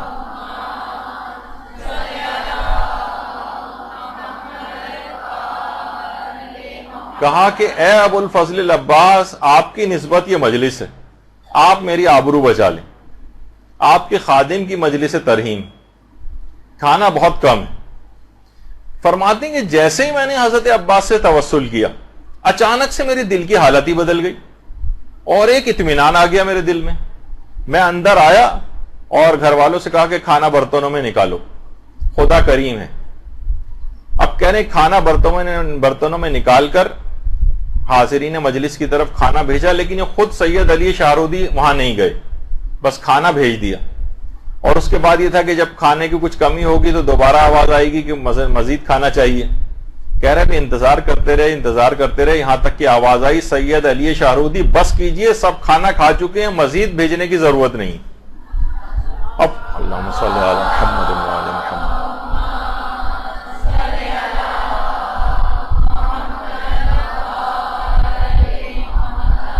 سید علی شاہرودی فرماتے کہ میں حیران ہو کر، میرے سب گھر والے بھی حیران، میں بھاگا اندر گیا، دیکھا دسترخوان پہ جو برتن ہیں وہ کھانوں سے بھرے پڑے ہیں، اور وہ پتیلی جس میں یہ 7 آدمیوں کا کھانا تھا اس کے اندر بھی آدھا کھانا ابھی بھی بچا ہوا ہے. اور اتنا کہہ رہے ہیں اتنا کھانا بچ گیا کہ بعد میں لوگ اپنے ساتھ باندھ کے بھی لے کے گئے وہ 24 افراد. اور کتنی افراد تھے جو بطور شفا و تبرک کے طور پر اس کھانے کو ساتھ لے کے گئے. آقا سید علی شاہرودی فرماتے ہیں میں قسم کھا کے، حضرت ابو الفضل العباس کی قسم کھا کے کہتا ہوں کہ اتنا کھانا بچ گیا کہ اگلے دن ہم نے پڑوسیوں میں اس کھانے کو تقسیم کیا، اور 3 دن تک خود بھی اس کھانے کو کھایا. اور فرماتے ہیں اس واقعے کی اس کے بعد اس قدر شہرت ہوئی کہ ہر سال اس کے بعد بن بلائے اتنے ہمارے گھر پہ عزادار جو ہے وہ آنے لگے اس مجلس میں شرکت کے لیے کہ اس کے بعد ہم 400 کلو گرام چاول اور گائے کا گوشت ہم پکوا کر اور مجلس اعضاء میں تبرک کے طور پر تقسیم کرنے لگے، اور کہنے لگے یہ نجف میں ہوتا تھا، اور اس کے بعد یہی سلسلہ اب ہم نے شاہرود کے اندر بھی یہ سلسلہ شروع ہو گیا ہے. یعنی اگر نیت خالص ہو تو اس مجلس اعضاء کے تبرک کے سلسلے میں اہل بیت کی طرف سے خود بھی الگ سے مدد آتی. اگر اس کے اندر کوئی مشروعیت نہ ہوتی، خلاف شرع ہوتا یا عمل پسندیدہ نہ ہوتا، تو کبھی اس قسم کے واقعات، یعنی اس قدر واقعات اس سلسلے میں، اس قدر مشاہدات ہیں، اس قدر مکاشفات ہیں، کچھ آگے چل کے میں پیش بھی کرنے والا ہوں کہ واقعا حیرانگی ہوتی ہے کہ کس قدر بابرکت شاعر حسینی. باقاعدہ اس جو واقعہ بھی آپ نے سنا سید علی شاہرودی کا، یہ چہرہ درخشاں قمر بنی ہاشم ابو الفضل العباس علی ربانی خلخالی کی جو کتاب ہے، اور شاید سننے میں آ رہا ہے کہ شاید اس کا اردو ترجمہ بھی ہو گیا، اس تک کے اندر یہ واقعہ موجود ہے.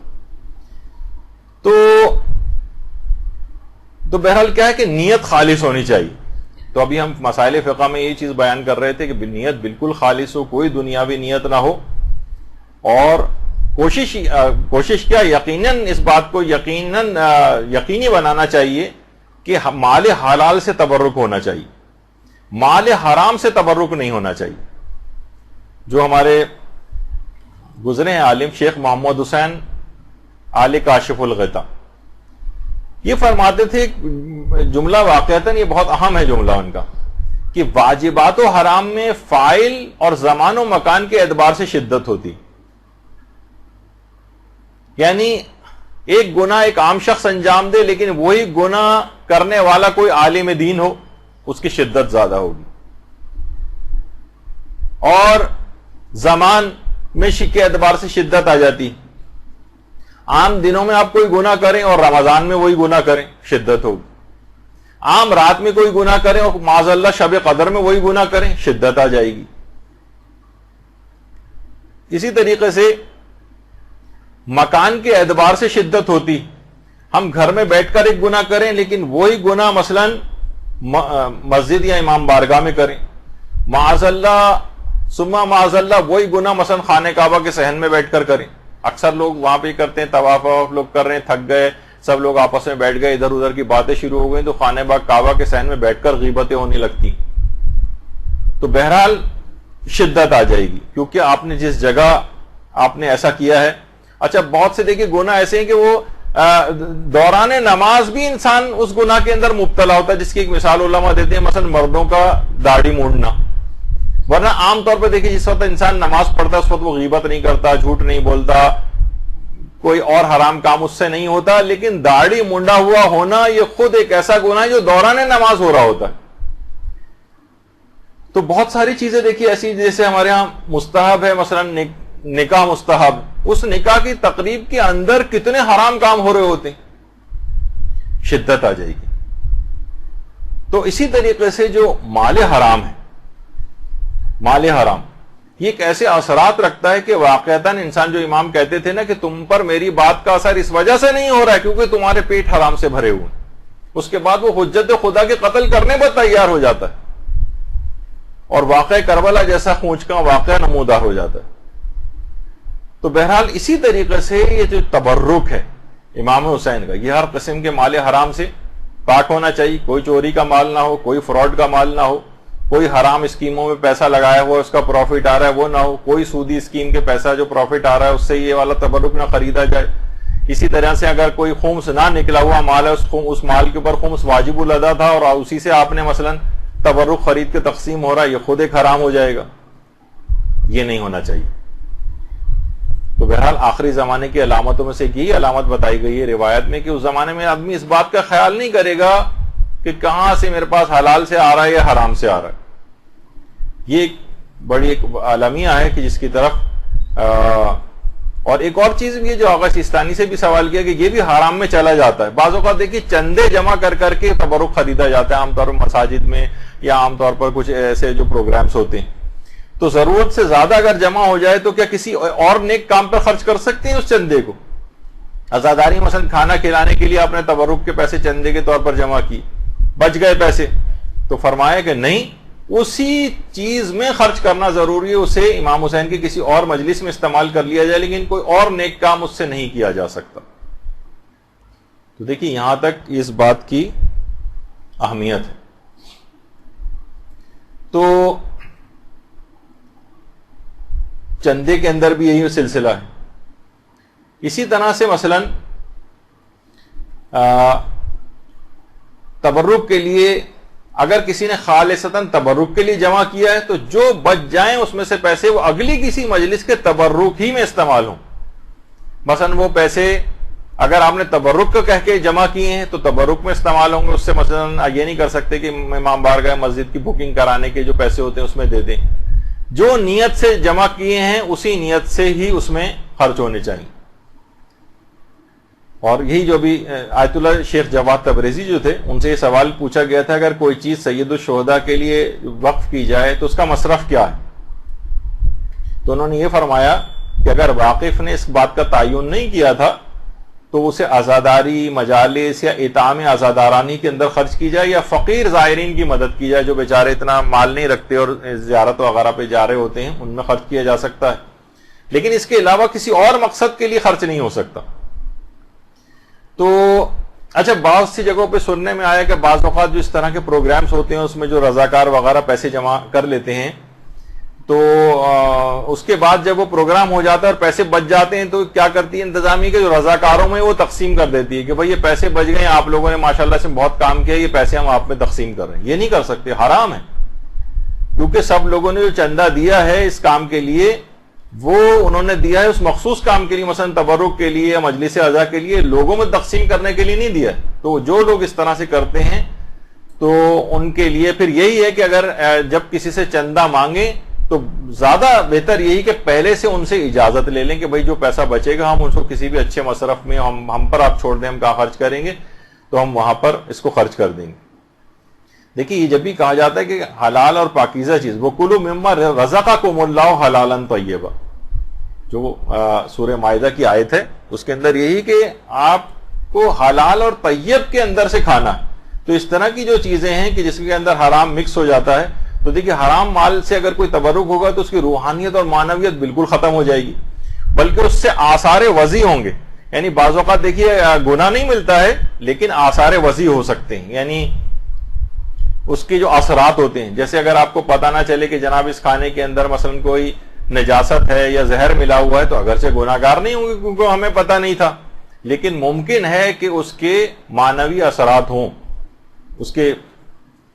اچھا بعض اوقات یہ ہوتا ہے, دیکھیے اس میں یہ بھی فقہی مسئلہ بتا دیا جائے کہ مثلا ہم کسی کے گھر یا مجلس اعضاء کے اندر گئے اور ہمیں معلوم ہے کہ جو مجلس اعضاء برپا کر رہا ہے اس کی اکثر آمدنی جو ہے نا حرام پر مشتمل ہوتی, یہ مثلا رشوتیں لیتا ہے یا اس کا فلاں حرام چیز کا بزنس ہے. تو لوگ یہ کہتے ہیں پھر ہماری ذمہ داری کیا ہے جو تبرک تقسیم ہو رہا ہے کھانے کے اعتبار سے. تو دیکھیے اگر کوئی شخص حرام بھی کماتا ہے تو آپ کو یہ پتہ نہیں ہوتا کہ یہ والا جو اس نے تبرک کا اہتمام کیا ہے یہ کس مال سے کیا, ہمیں 100% یہ بات پتہ نہیں ہوتی. تو حالت شک میں ویسے بھی اس کو کھانے کی اجازت جب تک یقین نہ ہو. ہاں اگر بالکل یقین ہمیں پتہ ہے کہ یہ ابھی فراڈ کر کے وہی پیسہ لے کر آیا ہے یا اس نے رشوت کے طور پر مثلا یہ چاول کی بوری جو ہے لی ہے فلاں شخص سے اور اسی سے ہی تبرک تقسیم کروا رہا ہے تو ایک الگ مسئلہ ہو سکتا ہے. لیکن عام طور پر لوگوں کو اس بات کا پتہ نہیں ہوتا, معلوم ہے کہ یہ شخص حرام کماتا ہے, اب یہ پتہ نہیں کہ یہ والا تبرک اس نے کس پیسے سے لیا ہے, تو حالت شک میں اس تبرک کو کھا سکتے ہیں اور اس میں کوئی حرام نہیں. اچھا اب ایک اور بھی مسئلہ یہ ہے کہ اکثر افراد فقہی مسئلے میں یہ بھی آتا ہے ڈبل تبرک لیتے ہیں.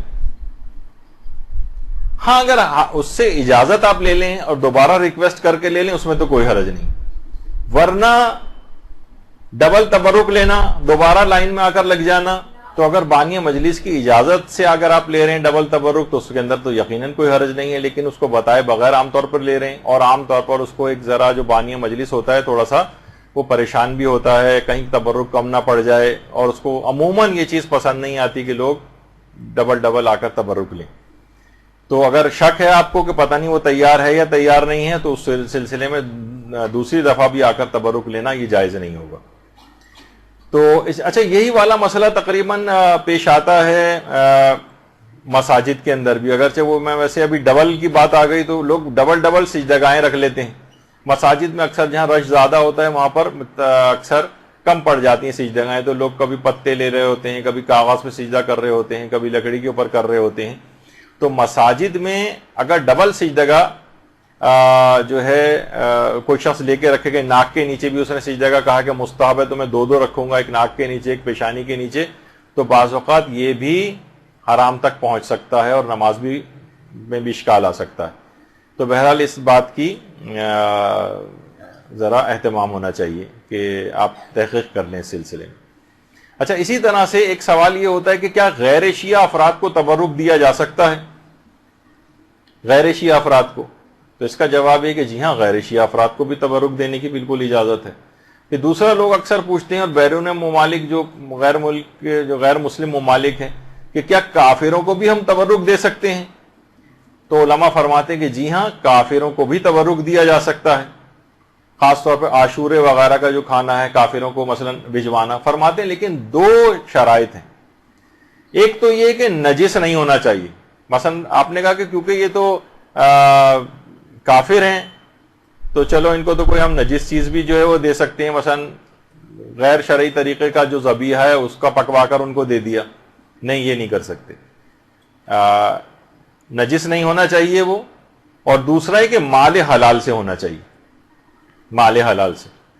جیسے اکثر لوگ کرتے ہیں نا کہ جب وہ شکار وغیرہ پہ کہیں جاتے ہیں تو وہاں سے زندہ مچھلیاں بھی ہاتھ آتی ہیں، وہ اپنے لیے رکھ لیتے ہیں، اور مری ہوئی مچھلیاں جو ہیں وہ بھی ہاتھ آتی ہیں. تو بہت سے لوگ جو شہر سے باہر سے آ رہے تھے مری ہوئی مچھلیاں ساتھ لے لیتے ہیں کہ راستے میں جو پولیس والے وغیرہ ملیں گے اور وہ مانگیں گے کہ رشوت کے طور پر، تو ان کو مری ہوئی مچھلیاں پکڑا دیتے ہیں کہ مال حرام تو ویسے بھی کھانا ہے رشوت کے طور پہ، تو چلو مری ہوئی مچھلی کھلا دی جائے انہیں. تو اس طرح کی مختلف چیزیں ہوتی ہیں. تو نجس بھی نہیں ہونا چاہیے اور مال حلال سے بھی ہونا چاہیے. اچھا، ایک اور بھی ایک مسئلہ اس کے اندر یہ ہے کہ اگر کسی نے نظر کی ہے باقاعدہ کسی معین دن پر یا معین جگہ کی، تو پھر وہاں اس کے مطابق ہی عمل کرنا ضروری ہے. مثلا کوئی کہے کہ میں عاشور کے روز نظر کرتا ہوں، منت مانتا ہوں کہ عاشور کے روز مثلا میں کھانا کھلاؤں گا، تو پھر وہ جو کھانا کھلانے کا کسی اور دن نہیں چلے گا، اسے عاشور کے روز ہی کھلانا ہوگا کیونکہ معین دن کی نظر مانی ہے اسے. یا اکثر لوگ جو زیارات پہ جاتے ہیں اور سید محمد کے جو روزے کے اوپر جاتے ہیں، تو اگر انہوں نے نظر کی کہ میں سید محمد کے روزے پر جب بکرا ذبح کرواؤں گا تو اس نظر کو وہیں پورا کرنا ضروری ہوگا. چاہے آپ وہاں سے آ جائیں، جب آپ کا کام ہو جائے تو وہ پیسے وہاں بھجوا دیں جو وہاں پر ہی جانور ذبح ہو. لیکن اگر آپ نے عموم رکھا ہے، اس کے اندر کہا کہ جانور کہیں پہ بھی میں ذبح کروا دوں گی، لیکن یہ کہ میں ان کے نام پر، تو اپنے وطن میں بھی کر سکتے ہیں اور کسی بھی جگہ کر سکتے ہیں. تو اگر نظر ہے تو اگر کوئی معین کی ہے آپ نے جگہ یا دن، تو اس کے مطابق عمل کرنا ضروری ہوتا ہے پھر کہ تبرک پھر اسی طور پر ہی ہو جو آپ نے نظر مانی ہے اس کے مطابق ہونا چاہیے. اچھا، اب اس کے بعد ایک مسئلہ اس کے اندر یہ آتا ہے. ہاں، ایک سوال یہ بہت آتا ہے، یہ بیچ میں ایسے ہی آ گیا، اگرچہ ہمارے اس سے متعلق نہیں تھا. یہ اتنا زیادہ یہ سوال پوچھا گیا تھا کہ میں نے سوچا کہ اسی میں سوال بھی ڈال دیجیے. کیا قربانی کے گوشت پر نیاز دی جا سکتی ہے؟ تو جی ہاں، دی جا سکتی. اتنے ہزار لوگوں نے سوال پوچھا کہ جو ہے اس کو سوچا کہ اس کو الگ سے بھی بیان کر دیا جائے. قربانی کے گوشت پر بھی نیاز ہو سکتی ہے. اچھا، اب ایک مسئلہ بہت پیش آتا ہے جس پر بڑا اعتراض ہوتا ہے کہ تبرک کتنا پکوایا جائے یا کتنا بنوایا جائے. اچھا، بعض لوگ اعتراضات کرتے ہیں کہ جناب مجالس اعظم میں بہت اسراف ہونے لگا. تو کیا یہ جو زیادہ پکوانا ہے یہ اسراف میں شمار ہوتا ہے یا تبرک کا زیادہ اہتمام کرنا اسراف میں ہے؟ دیکھیے، پہلی بات تو یہ ہے کہ اسراف میں اور تبذیر میں ایک فرق ہے. ہمارے تو عام طور پہ لوگ ایک ہی لاٹھی سے ہانکتے ہیں چیزوں کو. اسراف الگ چیز ہوتا ہے اور تبذیر الگ چیز ہوتا ہے. اسراف کیا ہے؟ ضرورت کے موقع پر زیادہ خرچ کرنا. مثلا شادی ہے، اب تو شادی بھی ہمیں مثلا ایک بہت ہی متوسط طبقے میں اگر ہو رہی ہے، بلکہ اب تو میں کبھی بھی اس قسم کے الفاظ کرتا ہوں تو لوگ بعد میں ہنستے ہیں کہ بھئی آپ نے اتنے کم اخراجات بتائے. مثلا 5 لاکھ میں اگر شادی ہو رہی اور مثلا وہ 20 لاکھ اس کے اوپر خرچ کر رہا ہے، ضرورت کا موقع ہے لیکن اس نے ضرورت سے بہت زیادہ خرچ کر دیا، اپنی حیثیت سے بڑھ کر، یہ اسراف میں چلا جائے گا. اور بعض اوقات اس کا خمس بھی نکالنا پڑتا ہے اسراف میں جو پیسہ خرچ ہو جائے. اچھا، یہ تو ہے اسراف. اور تبذیر کس کو کہتے ہیں؟ تبذیر بلا ضرورت خرچ کرنا. وہ تو اسراف میں ضرورت تھی پھر زیادہ خرچ کیا تھا اپنی حیثیت سے بڑھ کر. تبذیر میں تو بلا ضرورت خرچ کرنا. مثلاً آپ 10 کا نوٹ ہے، آپ نے پھاڑ کے پھینک دیا، یہ تبذیر ہے. آپ نے مثلاً آگ لگا دی نوٹ کو، یہ تبذیر ہے. تو اسراف میں اس شخص کو دیکھا جاتا ہے کہ جو کہ اس کی حیثیت کیا ہے، اور تبذیر کے اندر حیثیت نہیں دیکھی جاتی. مثلاً کہا جاتا ہے کہ دیکھیے اگر ضرورت ہے نا تو آپ 1000 واٹ کا بھی بلب جلائیے. مثلاً اس وقت آپ اتنی بڑی تعداد میں خواتین یہاں بیٹھی ہوئی ہیں، کتنے اے سی چل رہے ہیں، پنکھے چل رہے ہیں، لائٹیں جل رہی ہیں، یہ ضرورت کا موقع ہے اس وقت. لیکن اگر کوئی بھی نہ ہو اور یہ سب لائٹیں، پنکھے اور اے سی چل رہے ہوں، یہ ناحق ہو جائے گا. یعنی اس کے اندر حق اور ناحق موقع جو ہے وہ دیکھا جاتا ہے. یعنی جب واقعی ضرورت ہو تو 1000 واٹ کا بھی بلب جلائیے، اور ضرورت نہیں ہے، دن نکلا ہوا ہے تو 0 پاور کا بھی کیوں جلائیں، ناحق موقع ہے. تو اسی طریقے سے مثلا اگر کوئی شخص بہت زیادہ امیر بھی ہے، مثلا کوئی کروڑپتی، ارب پتی، اس کے لیے بھی 10 کا نوٹ پھاڑنا جائز نہیں ہے. وہ کہے گا میں تو اتنا ارب پتی لی، کیا حیثیت ہے 10 کے نوٹ کی، میں پھاڑ رہا ہوں یا جلا رہا ہوں. نہیں، یہ تبذیر ہے. تو ضرورت کے موقع پر اگر زیادہ خرچ کر دیا جائے، ضرورت کے موقع پر، مثلا علماء فرماتے ہیں کہ جیسے ایام عزائے تبرک اگر زیادہ بنوا لیا جائے اور خواہ اس میں بچ بھی جائے تو ظاہر ہے کہ پھینکنے کی تو اجازت نہیں ہے، لیکن ایسا اہتمام کیا جائے کہ غریبوں میں تقسیم کر دیا جائے، رشتہ داروں میں تقسیم کر دیا جائے، جو ایسا کہ عموماً ہمارے ہاں ہوتا بھی ہے، غربا میں تقسیم کر دیا جائے. پہلے سے ایسی جگہیں لوکیٹ کر کے رکھ لی جائیں کہ اگر تبرک بچ گیا، تھیلیوں کا انتظام، یہ وہ، کہ ہم اس کو ضائع نہیں ہونے دیں گے اور لوگوں میں تقسیم کر دیں گے. اور عموماً ایسا ہوتا ہے، کیونکہ دیکھیے نیکی کے کام میں وہ جو ہے نا، روایات میں بھی بات آئی کہ لا خیر فی الاسراف ولا اسراف فی الخیر. خیر کے کاموں میں کوئی اسراف نہیں اور اسراف کے کام میں کوئی خیر نہیں. تو اس میں بھی یہی ہے. اور باقاعدہ جو ہمارے چھٹے امام جعفر صادق علیہ الصلوۃ والسلام،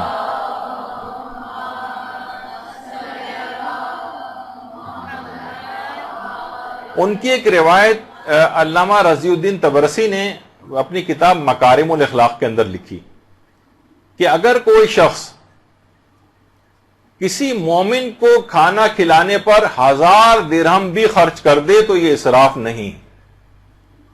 دیکھیے ایک چیز لوگ عام طور پر یہ کلچر کے اعتبار سے بھی بہت فرق ہو جاتا ہے.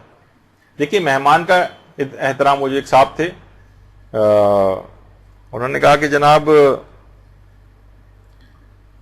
ایک مہمان ان کے گھر آیا، انہوں نے دال روٹی رکھ دی. کہا کہ دیکھیے وہی ہے نا کہ جو اپنے لیے پسند کرو وہی مسلمان بھائی کے لیے پسند کرو. تو ہمارے گھر دال روٹی تھی تو آپ کے لیے بھی یہ انتظام ہے. تو انہوں نے یہی کہا کہ جھوٹوں پر تو خدا کی لعنت ہے ہی، لیکن اتنے سچوں پر بھی اللہ کی لعنت ہو. تو بہرحال یعنی مہمان کو جب آپ کبھی گھر پہ بلاتے ہیں تو اس کے لیے اہتمام کریں، چاہے اس کے بعد کھانا بچ جائے، ٹھیک ہے، اس کو ضائع کر کے پھینکے نہیں کوڑے میں، اس کا کوئی انتظام ہو، اپنے پاس فریز کر کے رکھ لیں، کسی ملازم کو دے دیں، کسی جگہ بھجوا دیں، کہیں تقسیم کروا دیں. لیکن مہمان کے لیے اچھا سے کھانے کا انتظام کرنا، زیادہ مقدار میں کھانے کا انتظام کرنا، اس میں اسراف نہیں.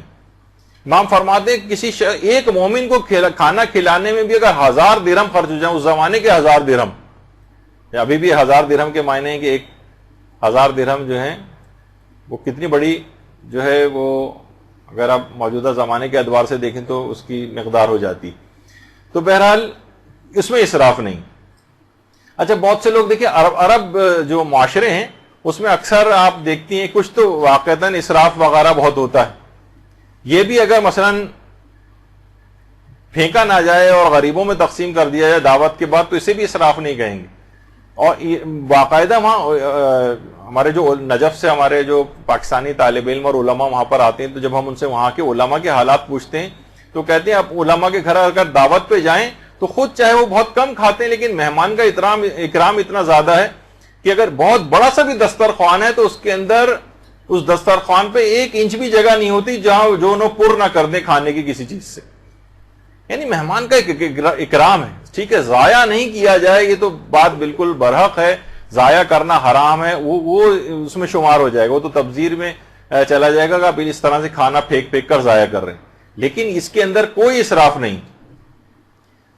حضرت ابراہیم کے متعلق یہ بات ملتی ہے کہ مہمان کے لیے کثیر مقدار میں کھانا پکواتے تھے، اور بچ جائے، اگر اب ہمارے ساتھ بھی ہے کہ اگر بچ جائے تو ان کی بھی سیرت یہ تھی کہ خود استعمال کرتے تھے یا دیگر افراد کو دے دیتے تھے. بہرحال اس کو پھینکنا کسی جگہ جائز نہیں. جب بھی جو قرآن کی آیت بھی ہے کہ کلو وشربو ولا تسرفو، کھاؤ پیو لیکن اسراف نہ کرو، یعنی پھینکو ایکو نہیں، ضائع نہیں کرو. اور بلکہ روایت میں آیات میں یہ بات بھی آئی ہے کہ نہ تو اتنا کم کرو کہ بالکل ہی اپنے ہاتھوں کو گردن سے باندھ لو، نہ اتنے زیادہ اس کو کر دو کہ بالکل یہ معاملہ آپ کے ہاتھ سے نکل جائے. اتنا زیادہ آپ نے اسراف کر دیا اور کہ اس کے اندر حرام وغیرہ تک بات پہنچ جاتی. تو اکثر ایسا بھی ہوتا ہے کہ دیکھیے فقہی مسائل کے اندر بھی آتا ہے کہ اکثر لوگ جو ہے مجالس مساجد کے اندر افطاریوں اور سحریوں کا انتظام کرتے ہیں اور اس میں سے بہت تعداد بچ جاتی ہے. تو مجالس اور امام بارگاہوں کے اندر جو اس طرح سے ہو جائے اور چیزیں بچ جائیں، دیکھیے تبرک اگر بچ جائے تو کیا کرنا چاہیے؟ تبرک اگر بچ جائے تو دیکھیے اگر وہ تبرک کسی کی شخصی ملکیت تھا تو جو صاحب غذا ہے اس سے آپ اجازت کے بغیر کسی کو نہ دیا جائے. مثلا کسی سے اگر آپ نے شخصی طور پر ڈونیشن لیا تھا اور وہ بچ گیا تبرک، تو آپ کو چاہیے کہ اس سے شخصی طور پر اجازت لیں، حتیٰ کہ آپ ادھر ادھر لوگوں میں تقسیم بھی اس کی اجازت کے بغیر نہیں کر سکتے، کیونکہ ممکن ہے کہ وہ چاہتا ہو کہ بھائی یہاں پر کھانا کھلا دیں، جو بچ جائے ٹھیک ہے میں گھر لے جاؤں گا، اپنے گھر والوں کو دوں گا، اپنے پڑوسیوں کو دے دوں گا، اپنے رشتہ داروں کو دے دوں گا، اور آپ کو اس کی نیت پتہ نہیں، تو یہ تبرک اس کی اجازت کے بغیر کسی اور کو نہیں دیا جا سکتا، جو غریبوں کو بھی نہیں دیا جا سکتا. ہاں اس کو اگر نیت کا پتہ چل جائے تو ایک الگ بات ہے. اچھا دوسری اس کی اجازت ہو تو ایک الگ بات ہے. دوسرا یہ کہ اگر تبرک کسی معین نظر شرعی کا ہے اور وہ بچ گیا، مثلا اس نے یہ کہا کہ جناب مجلس عزا ہی کے اندر اس کو تقسیم کیا جائے، تو اب کسی اور پروگرام کے اندر کوئی اور مسجد کا کوئی مجلس کا کوئی پروگرام ہو رہا، کوئی اور اس سے ہٹ کر کوئی پروگرام ہو رہا ہو مجلس سے، تو اس میں تقسیم نہیں ہو سکتا کیونکہ معین نظر شرعی کا. اچھا کئی افراد کے چندہ دینے والے بہت سارے افراد ہیں تو سب کی اجازت ہونی چاہیے، یا تو ان کی اجازت سے کسی دوسری جگہ پر خرچ کریں. مثلا اگر ہم نے خود ہی چندہ دیا ہے اور تو ہم کہیں پہ بھی اس کو تقسیم کروا سکتے ہیں، اور جتنے لوگوں نے چندہ دیا ہے ان سب کی اجازت ہونی چاہیے.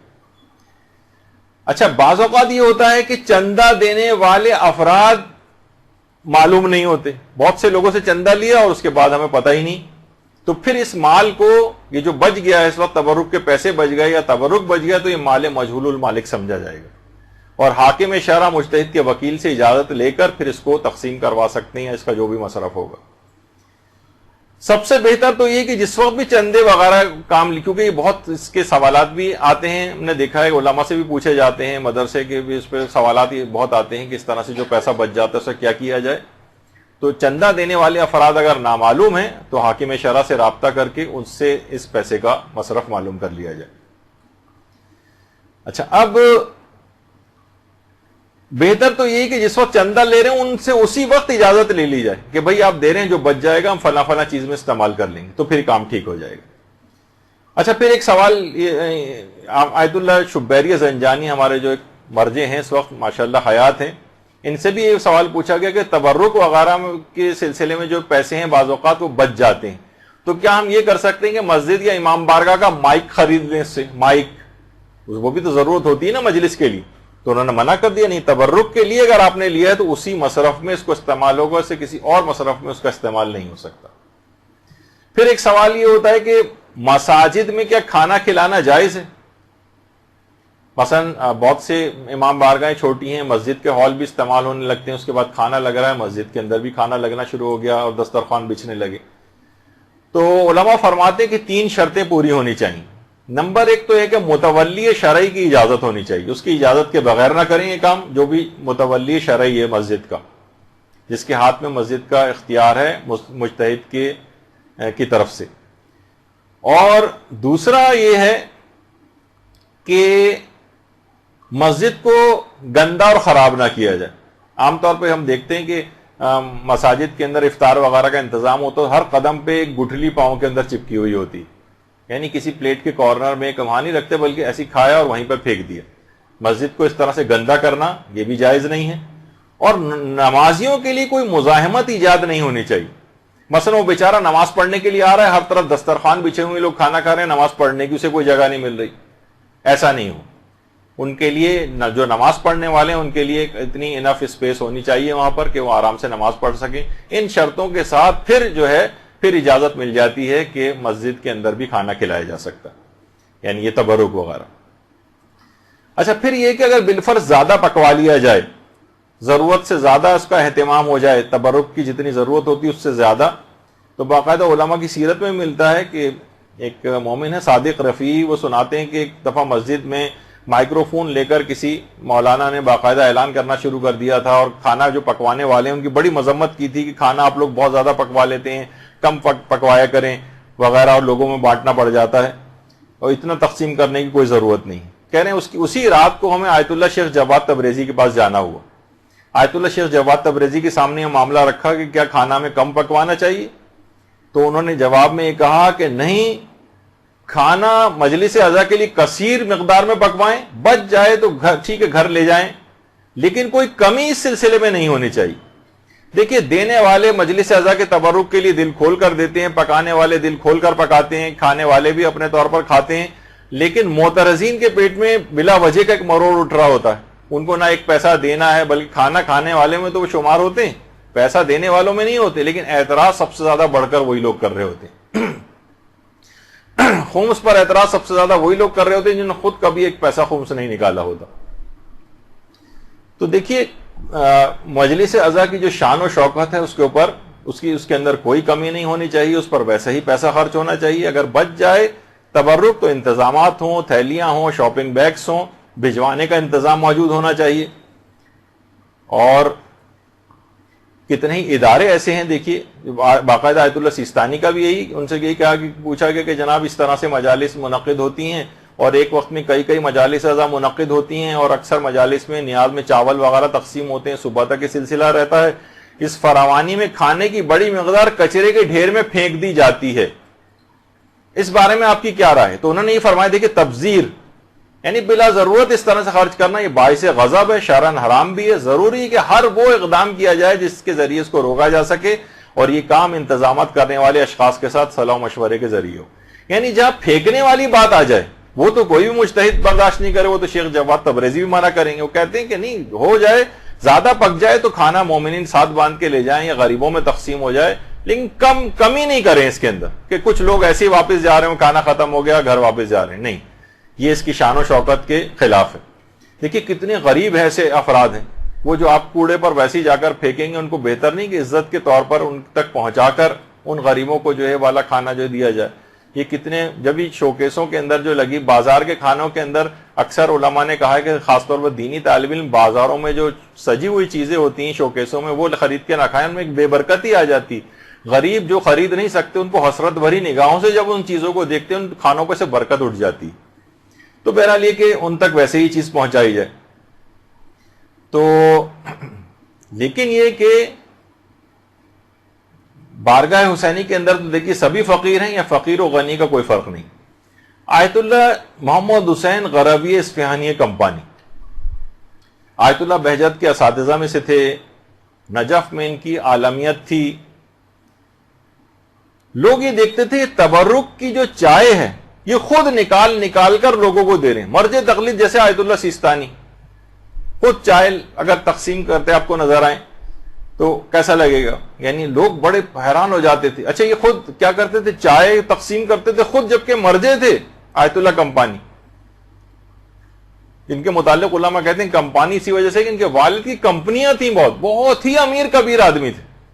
لیکن اس کے بعد یہ نہیں کہ زیادہ مال و دولت ہو جائے تو علم دین سے اتنی زیادہ انسان بے رغبت ہوتا چلا جاتا ہے, اس کی اولادوں میں بھی نہیں نظر آتا.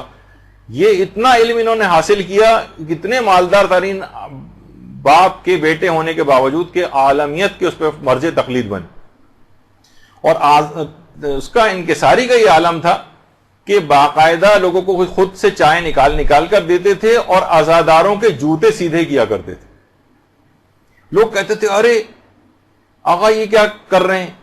یعنی اتنے عظیم عالم, سوچیں گے آیت اللہ میلانی جیسے مرجع تقلید, وہ بھی ان کا شاگرد تھا, کہ آقا یہ کام ہمیں کرنے دیں. وہ کہتے تھے ارے تم یہ کیا بات کرو گے، میں کام تمہیں کرنے دوں اور خود نہ کروں، یہ مجلس شہزادی فاطمہ الزہرا سلام اللہ علیہ ہے. اللہم صلی علی محمد وعلی محمد.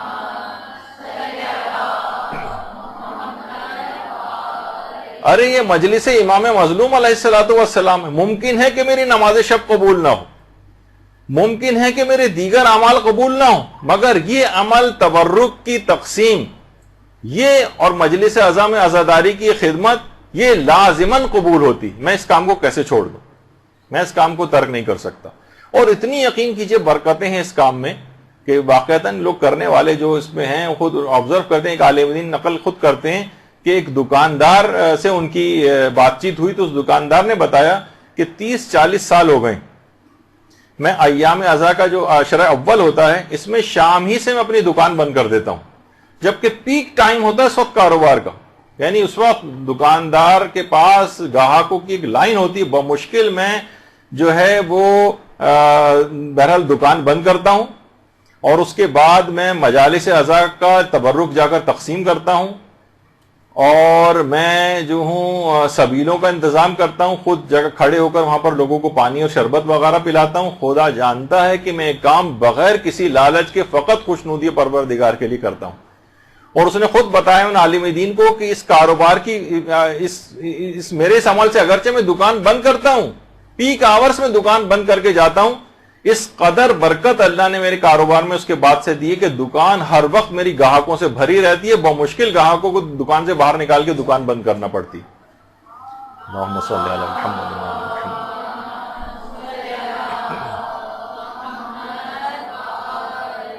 تو بہرحال مکمل اخلاص کے ساتھ یہ ہونا چاہیے. اور اس کے بعد اگلی شرط یہ ہے کہ تبرک کے اندر وجاہت ہونی چاہیے. یہ کیا چیز ہے؟ یعنی اس کے اندر کوالٹی ہو، کمن اور کیفن دونوں، یعنی کوانٹٹی کے اعتبار سے بھی کوالٹی کے بھی اعتبار سے. ایک تو کوانٹٹی کے بھی اعتبار سے ہے کوالٹی.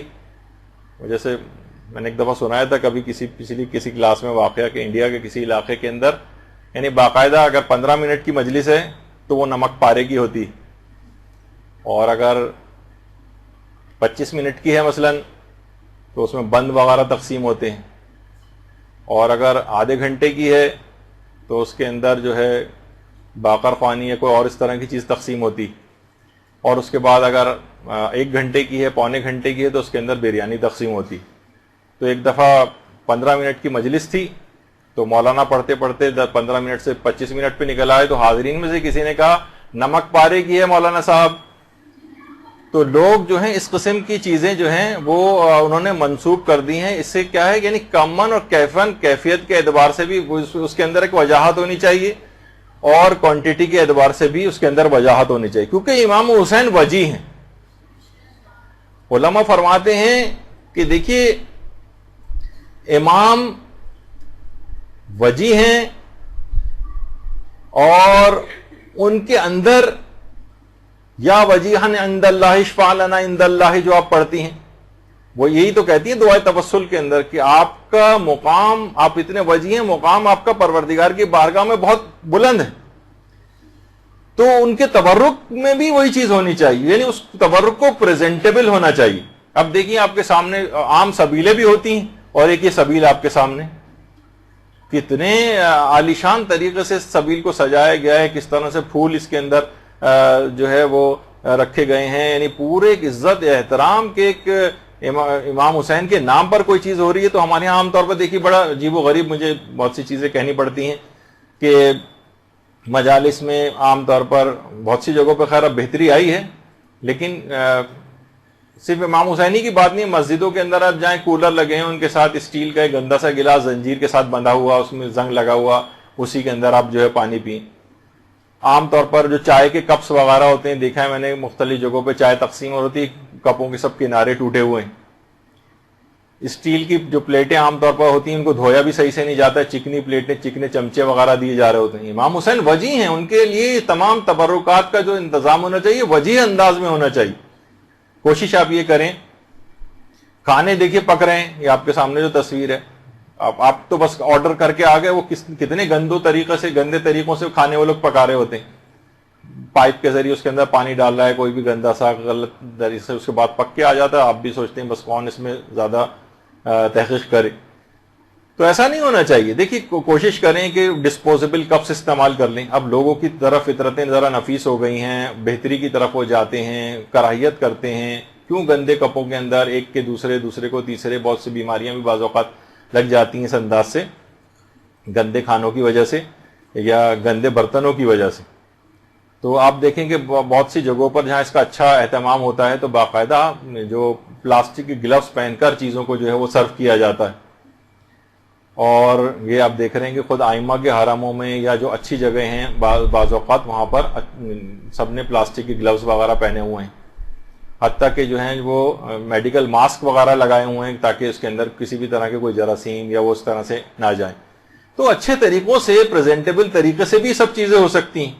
اچھا، کھانوں میں اگر آپ دیکھیں تو مضر صحت چیزیں، انتہائی چکنے قورمے، اور وہ جس کے اندر گھی اور تیل اتنا زیادہ ہوتا ہے کہ ہر شخص، اتفاق سے بھی پچھلے دنوں ہی اتنے زیادہ میرے پاس اس قسم کے فون آئے کہ ظاہر ہے کہ میڈیکل سے بھی ہمارا جو واسطہ ہے، تو لوگ عام طور پر جو رشتہ دار وغیرہ جو فون کرتے ہیں، اتنی بڑی تعداد میں لوگوں کے پیٹ خراب ہوئے، کسی کو موشن لگے ہوئے ہیں، کسی کے پیٹ میں درد ہو رہا ہے. کیا ہے کہ انہی کھانوں کی وجہ سے کسی کو بے تحاشا ایسیڈیٹی ہو رہی ہے. آپ امام کے نام پر لوگوں کو چیزیں کھلا رہے ہیں، ان کو مضر صحت چیزیں کھلا رہے ہیں، ان کے کولیسٹرول لیول بڑھ رہے ہیں، وہ بیمار ہو رہے ہیں، دل کے مریض بن رہے ہیں، ان کے تیزابیت ہو رہی ہے، ان کی کوالٹی آف لائف خراب ہو رہی ہے. کیا کیا جا رہا ہے؟ یعنی امام کے نام پر کھانا اس انداز کا ہونا چاہیے کہ جو کہ مضر صحت نہ ہو، سستے ترین گھی اور تیل نہ ہو. خیر، اب اس پہ بھی آگے چل کر بات آئے گی کہ آلٹرنیٹ کیا بہتر چیز ہونی چاہیے. پھر یہ کوشش یہ کریں کہ پریزنٹیبل طریقے سے عزت کے ساتھ لوگوں کو دیں. تبرک بھی اگر آپ تقسیم کر رہے ہیں ایک عزت کے ساتھ، احترام کے ساتھ، جو دیکھیے کہ یہاں تک بھی یہ چیز ملتی ہے کہ لا تبطلوا صدقاتکم بالمن والاذى، اپنے صدقات کو باطل نہ کرو اے ایمان والو، منت رکھ کر اور اذیت دے کر. تو بعض اوقات یہ ہوتا ہے کہ انسان بڑا گھمنڈی ہو کر، اس میں بہت ساری چیزیں ہیں کہ منت رکھ کر اور اذیت دے کر باطل نہ کرو اپنے صدقات کو. اس کی کیا معنی ہے، اس کی تفصیل میں تو ابھی میں نہیں جا رہا. بہرحال اس کے اندر ایک یہ بھی ہے کہ اس پہ بڑا احسان رکھ رہے ہیں، بڑے گھمنڈی انداز میں دے رہے ہیں. ایک دفعہ خود ایک بڑی مجلس اعضاء میں خود شریک تھا، اور اس کے بعد وہاں تبرک تقسیم ہو رہا تھا، شیر مال وغیرہ تقسیم ہو رہے تھے، میں بھی لائن میں لگ گیا. تو یقین کیجئے کہ وہ جو افراد تبرک تقسیم کر رہے تھے، وہ جتنا رعونت کے ساتھ، گھمنڈ کے ساتھ، تکبر کے ساتھ لوگوں پہ چلا رہے ہیں، چیخ رہے ہیں، لائن میں لگو فلاں یہ وہ، یعنی توہین آمیز ایک طریقہ تھا ان کا. ایسا نہیں ہونا چاہیے. تو اور نہ ہی اس کے اندر کوئی تفاخر ہونا چاہیے. مثلا بعض اوقات ہوتا ہے کہ اکثر لوگ جب وہ مجلس قضا گھر میں ہوتی ہے تو کچھ غریب لوگ آنے لگتے ہیں مانگنے کے لیے، تو آپ کوئی بات نہیں، ان کو ڈانٹ کر نہ بھگائیں، کچھ زیادہ بنوا لیں، 40-50 تبرک زیادہ بنوا لیں، جو لوگ آئیں ان کو بھی دے دلا کے رخصت کر دیں. عام طور پہ دیکھا جاتا ہے کہ یہ آ جاتے ہیں، یہ پروفیشنل ہیں، یہ ہر گھر میں جا کے مانگنے والے ہیں، تو کوئی بات نہیں، آپ کے پاس بھی اگر آ گئے تو دے کے وہ کیا کرے گا، کھائے گا ہی تو نہ جا کر، اس کو پھینکے گا تو نہیں کسی جگہ جا کر، اپنے گھر والوں کے لیے زیادہ تر لے کر جائے گا. غریب لوگ بہرحال ہوتے ہیں، وہ زیادہ بنوا لیں، لیکن ان کو اس طرح سے ڈانٹ پھٹکار کر بھگانا نہیں چاہیے.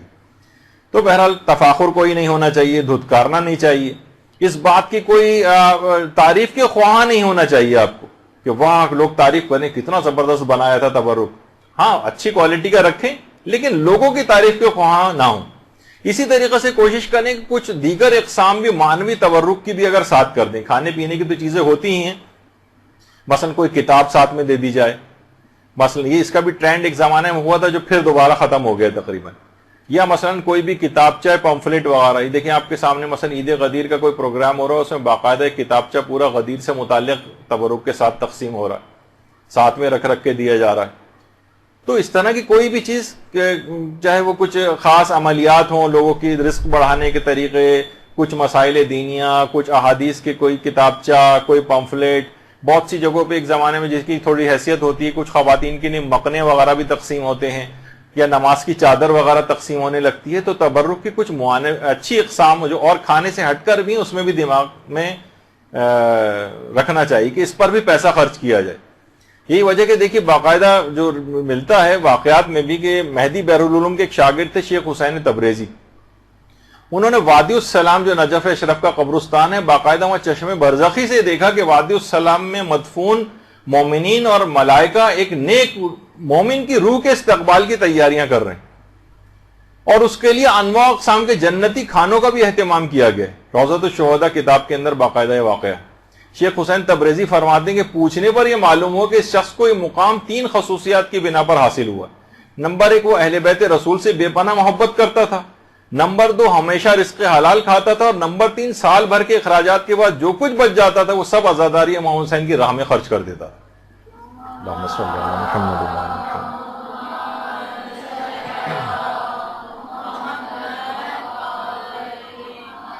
تو بہت خصوصیات ہیں اس کی کہ اس کے اوپر پیسہ خرچ کیا جائے۔ یہ وجہ ہے کہ احمد خمینی جو امام خمینی کے بیٹے ہیں، کہتے ہیں کہ امام خمینی کے انتقال کے بعد میں نے ان کو ایک دفعہ خواب میں دیکھا تھا اور ان سے پوچھا تھا کہ بابا اس جہان کے اندر کون سی چیز زیادہ فائدہ پہنچانے والی؟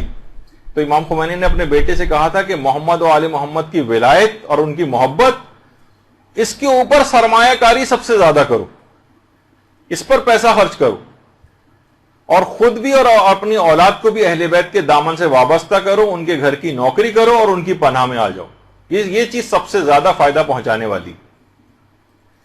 اور باقاعدہ دیکھیے یہاں تک ملتا ہے کہ عیسائیوں تک کے لیے وہ بھی ہے، اور ہندو وغیرہ بھی اس کے اندر پیسہ خرچ کرتے ہیں۔ انڈیا کے ہندوؤں کے متعلق بات ملتی ہے کہ وہ بھی تبرک وغیرہ کے اندر جو ہے وہ پیسہ خرچ کر رہے ہوتے ہیں، تو اور ان کو بھی اس سے فائدہ ہوتا ہے۔ باقاعدہ بہار میں بھی یہ روایت ہے، سفینۃ البہار میں بھی ہے کہ حدیث میں امام نے بات فرمائی ہے کہ لوگ یہ گمان کرتے ہیں کہ ہماری محبت سے غیر مسلموں کو کیا فائدہ پہنچے گا۔ امام نے فرمایا خدا کی قسم وہ غلط گمان کرتے ہیں، ہماری محبت ان کے لیے بھی فائدہ پہنچانے والی۔ اچھا، اب وہ فائدہ کیسے پہنچاتی؟ علماء کہتے ہیں یا تو ان کے عذاب میں کمی ہو جائے گی، یا مثلا ان کی عاقبت بخیر ہو جائے گی۔ ہو سکتا ہے کہ مرنے سے پہلے ان کو دولت ایمان کی توفیق مل جائے اور وہ اسلام قبول کر لیں، یا ان کی عمر طولانی ہو جائے گی، یا ان کے رزق میں وسعت ہو جائے گی، کوئی نہ کوئی فائدہ ضرور ملے گا۔ تو جب ایک کافر کو ان تمام چیزوں کا فائدہ ہے، تو ایک مومن جو ان کا ماننے والا ہے، ان کا محب ہے، ان کے مطابق عمل کرتا ہے، ان کے فرامین پر عمل کرتا ہے، وہ جب یہ کام کرے گا تو کتنے فائدے اس کو حاصل ہوں گے آپ خود سوچ سکتی۔ دیکھیے ایک چیز اور بھی ہے، کافروں کو بھی اس سے فائدہ ہو جاتا ہے۔ ایک روایت ہے نا جس پہ اکثر علماء کے تحفظات بھی ہیں، کچھ نے اعتراضات بھی کیے ہیں۔ مثلا ایک روایت ہے کہ امام حسین علیہ السلام نے شہادت کے وقت سے پہلے شمر سے پانی کی درخواست کی تھی، یعنی پانی مانگا تھا، جس طریقے سے حضرت علی اصغر کو لے کر گئے تھے اور وہاں پر انہوں نے پانی مانگا تھا۔ کچھ کہتے ہیں کہ نہیں، امام کی توہین، امام کیسے ان سے پانی مانگ سکتے ہیں؟ اس کے الگ علماء نے جواب دی کہ اس وقت ہاں البتہ وہ بات غلط ہے کہ امام نے کہا کہ تم مجھے پانی پلا دو تو میں بیعت کر لیتا ہوں، یہ والی بات نہیں، یعنی امام نے صرف اس سے پانی کا تقاضا کیا۔ امام خمینی کے جو استاد تھے آیت اللہ شاہ آبادی، وہ فرماتے تھے امام کا یہ کام شفاعت کے غرض سے تھا، علی اصغر یا تو خود پانی مانگنا یا علی اصغر کے لیے پانی مانگنا، ورنہ امام نے اتنی جب پیاس برداشت کر لی تھی، اب تو معلوم تھا کہ اب تو شہادت ہونے والی ہے، اب تو ان کے نانا حوض کوثر سے انہیں سیراب کر ہی دیں گے، پھر پانی کیوں مانگا؟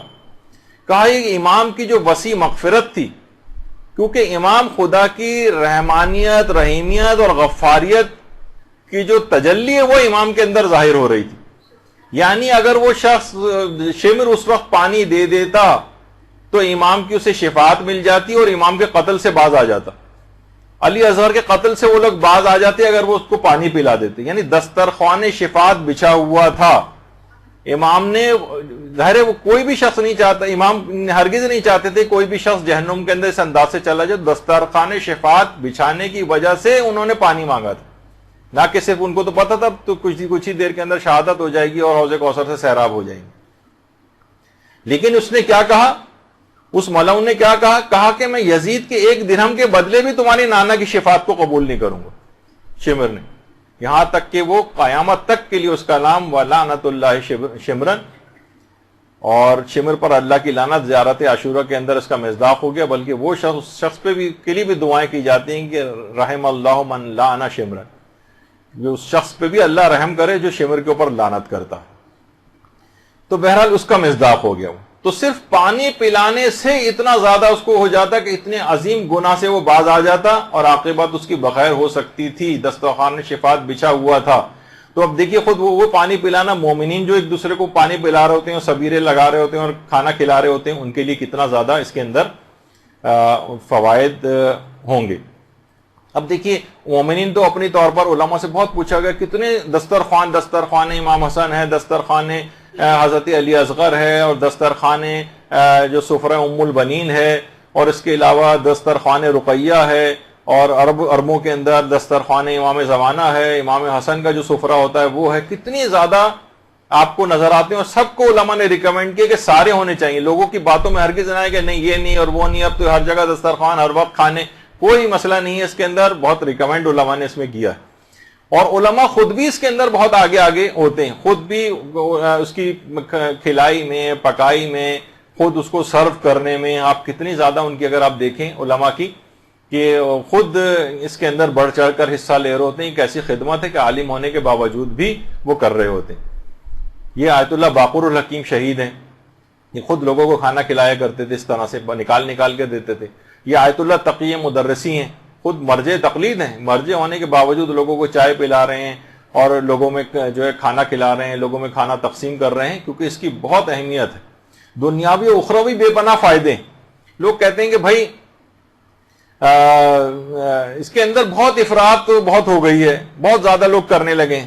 آیت اللہ وحید خراسانی بڑا زبردست جملہ کہتے ہیں، فرماتے ہیں عزاداری امام حسین میں تفریط ہی تفریط ہے، افراط نہیں، ہر چیز کمی کی طرف ہے۔ غم بھی جتنا بھی آپ کر رہے ہیں سب کم ہے، جتنا بھی آہو بکا کر رہے ہیں سب کم ہے، جتنا پیسہ خرچ کر رہے ہیں سب کم ہے، مکمل تفریط ہی تفریط ہے، افراط اس کے اندر ہے ہی نہیں، کمی کی طرف ہر چیز ہے۔ تو یہ جو کہنا کہ بہت ہو گیا بہت نہیں ہے، کہ ہر چیز کم ہے، جتنا بھی خرچ کریں اس کے اندر کوئی اس کے اندر ممانعت نہیں ہے، بلکہ زیادہ فائدے، دنیاوی کتنے فائدے ہیں۔ اب میرے پاس اتنا وقت نہیں ہے کہ ان فائدوں کو بھی جلدی بس میں کر رہا ہوں کہ انسان، علماء نے کہا کہ اس کی شخصیت کی معرفت ہوتی ہے، جو کھانا کھلاتا ہے وہ ایک آئسولیشن سے نکل جاتا ہے، اس کے علاوہ معاشرے میں اس کے عزت و وقار میں اضافہ ہوتا ہے، گھر میں اس کے خیر و برکتیں آنے لگتی ہیں، گھر سے آفات و بلائیں اس کی دور ہونے لگتی ہیں، اس کو تعظیم شاعر کا ثواب ملتا ہے جو بھی کھانا کھلا رہا ہوتا ہے، اس کی روحانی اور نفسیاتی جو اس کو خوشیاں ملتی ہیں کھانا کھلا کر وہ ملتی ہے، اس کے اندر اخلاق کریمانہ پیدا ہونے لگتے ہیں، سخاوت وغیرہ اس کے اندر پیدا ہونے لگتی ہے، اور اس طرح سے اس کی اولاد کی بھی تربیت ہوتی ہے، باقاعدہ نسلوں میں اس کی ثقافت اسلامی منتقل ہوتی ہے، بچوں کے اندر کتنا زیادہ بچے اس کے اندر اہتمام کرتے نظر آتے ہیں، تو یہ بہت اہم چیز ہے۔ اس کے علاوہ مومنین کے آپس میں تعلقات بہت زیادہ مضبوط ہوتے ہیں۔ دیکھیے کتنے ہی رشتہ دار ایسے ہیں جن کی سالوں ملاقات نہیں ہوتی، رنجشیں ہوتی ہیں، مجلسوں میں بلاتے ہیں، کھانے پر بلاتے ہیں، ان کی رنجشیں دور ہو جاتی ہیں، معاشی حالات جو ہے انسان کے بہت جو ہے وہ اس کے اندر بہتری آتی ہے۔ اگر اس کو بھی انٹروڈیوس کیا جائے کہ عورتیں بہت سارے کام جو گھروں میں کر سکتی ہیں، عام طور پر لوگ کہتے ہیں بزنس کیسے شروع کریں، ہم دکان لیں گے، ٹیکس دینے پڑیں گے، یہ کہاں سے ہوگا، گھروں پہ عورتیں کام شروع کریں، مجالس ازا کے تبرک بنائیں، گھر سے سپلائی کریں۔ کتنے لوگ جنہوں نے کام شروع کیا ہے، اب کیا ہے کہ زیادہ تر غیر مومنین افراد کی آپ خدمات لیتے ہیں، پیسہ بھی ان کے پاس جاتا ہے، اکثر اس میں سے دشمنان اہل بیت بھی ہیں، اپنے مومنین کی معاشی حالت بہتر ہوگی۔ روایات میں بھی ہے کہ اونٹ کے کوہان میں چھری اتنے جلدی اثر نہیں کرتی جتنا رزق ان لوگوں کے لیے آتا ہے جو دوسروں کو کھانا کھلاتے ہیں، رزق میں اس کے بہت برکت ہوتی ہے۔ اور بہرحال نیکیوں میں مسابقت ہوتی ہے، فاستبقوا الخیرات قرآن کا جو حکم ہے کہ نیکیوں میں ایک دوسرے سبقت لو، اسی بہانے غیر شیعہ افراد بہانے سے قریب آنے لگتے ہیں، اور مال سے جہاد کا بھی ثواب ملتا ہے، اور اخروی لحاظ سے دیکھیں تو حجوں کا ثواب ملتا ہے آپ کو۔ پیغمبر اسلام نے ایک دفعہ ارشاد فرمائی یہ بات کہ حج مبرور کی جو جزا ہے وہ سوائے جنت کے کچھ نہیں۔ لوگوں نے کہا کہ یا رسول اللہ حج مبرور نیک لوگوں کا حج کون سا ہے؟ امام نے فرمایا اطعام الطعام و افشاء السلام، لوگوں کو کھانا کھلانا اور سلام کو عام کرنا۔ اس سے جو ہے وہ حج مقبول شدہ جو حج ہوتے ہیں نیک افراد کے، ان کا ثواب ملتا ہے۔ اور روایت میں آیا کہ جو بھی شخص مومن کھانا کھلائے گا اللہ اسے طعام جنت سے سرفراز کرے گا، اس کو نار جہنم سے نجات ملے گی اس کو۔ اور صرف پانی پلانے سے اس قدر نامہ اعمال بھاری ہوتا ہے کہ 70,000 نیکیاں فقط اس شخص کو جو پانی پلا رہا ہے، سبیل لگا رہا ہے، اس کو حاصل ہوگی، اور اولاد اسماعیل میں سے 10 غلام آزاد کرنے کا ثواب اس کو دیا جائے گا۔ کوشش یہ کریں کہ جو بھی اس میں تبرک بنانے والا ہو وہ باوضو ہو کر تبرک بنائے، ان کو ہدایت کر دیں۔ مثلا اگر کسی مومنین سے بنوا رہے ہیں، تلاوت قرآن کر تبرک، نیاز وغیرہ دلوا کر تبرک جو ہے وہ کھلایا جائے لوگوں کو. کوشش کریں کہ مینیو جو ہے وہ کھانے کا حفظان صحت کا خیال رکھیں، اچھی چیز ہو، مضر صحت نہ ہو. مثلا سادہ قسم کا اس طرح کا کھانا ہو جو صحت خراب نہ کرے، چاہے اچھی کوالٹی کا، بہتر کوالٹی کا، اچھی چیز لوگوں کو کھلائیں. پریزنٹیبل بھی ہو، صحت کے خرابی والی چیزیں بھی نہ ہوں. عام طور پر دال چاول اس طرح کی چیز کی جس میں نہ کوئی تیزابیت کسی کو ہوگی، اچھے طریقے سے وہ پیٹ بھر کے کھانا بھی کھا لے گا اور اس کو جتنا بھی اچھے سے اچھا کر سکیں کوالٹی کے اعتبار سے. اسی طریقے سے مثلا پھلوں کو بھی رائج کرنا چاہیے. پھل ہیں حفظان صحت کے اعتبار سے جو ہے وہ تقسیم کیے جاتے ہیں. تو آپ نے دیکھا کہ روایات کے اندر بھی یہ بات آئی ہے کہ پھلوں کے جناب لوگوں کو سیب کے فوائد پتہ ہوتے تو اس کے علاوہ کسی اور چیز کا علاج اپنے بیماروں کا اس کے علاوہ کسی چیز سے نہ کرتے. تو پھلوں کو رائج کرنا چاہیے. کوئی ایسا پیکٹ بنا لیں جس میں 2-3 اچھے پھل ہوں تو یہ اچھا تبرک شمار ہو جائے گا. اسی طریقے سے مثلا جو ہے وہ اگر کسی کی حیثیت ہو تو کچھ ڈرائی فروٹس کے پیکٹ وغیرہ بہت سی جگہوں پہ تقسیم ہو سکتے ہیں. صحت کے اعتبار سے کتنا اچھا ہے کہ اگر آپ یہ تقسیم کریں، مومنین کے جسموں میں جائیں، ان کو فائدہ پہنچائیں بنسبت ان چکنے اور مضر صحت کھانوں کے. تو کوشش کریں کہ پیٹ بھر کر لوگوں کو کھانا کھلائیں. اور اس کے اندر ایک اور خصوصیت یہ بھی ہے کہ دیکھیے اس میں امیر اور غریب بھی ایسے ہی پارٹیسپیٹ کرتا ہے اس کے اندر، اپنے پیٹ کو کاٹتا ہے. چاہے اس کو صرف اربعین پہ لوگ دیکھتے ہیں انتہائی غریب لوگ ہیں لیکن پھر بھی وہ وہاں جا کر خدمت کر رہے ہوتے ہیں. اور تبرک میں دیکھیے شفا یابی کی بھی ایک صفت ہوتی اور باقاعدہ آیت اللہ سعید الحکیم سے بھی یہ چیز پوچھی گئی ہے. تو مریضوں کے لیے باقاعدہ اسپتال کے مریض ہوتے ہیں ان کے لیے لوگ باقاعدہ تبرک لے جا کر تاکہ وہ شفا یاب ہو جائے. اور یہی چیز جیسے بھی میں ذکر کر رہا تھا کہ آیت اللہ سعید الحکیم سے بھی پوچھی گئی کہ ہم شفا یابی کے لیے تبرک جو مجلس اعضاء کا ہے اس کو لے جا کر مریضوں کو کھلا سکتے ہیں. تو انہوں نے کہا بالکل، ان کی شفا یابی کی نیت سے تبرک لے جانا اور ان کو اگر صحت اجازت دے تو وہ کھا سکتے ہیں اس کو. ایک واقعہ ہے جو حضرت زہیر ابن قین کا، بس اس کو جلد سے جلد مکمل کرتے ہیں بس آخری 2 منٹ میں.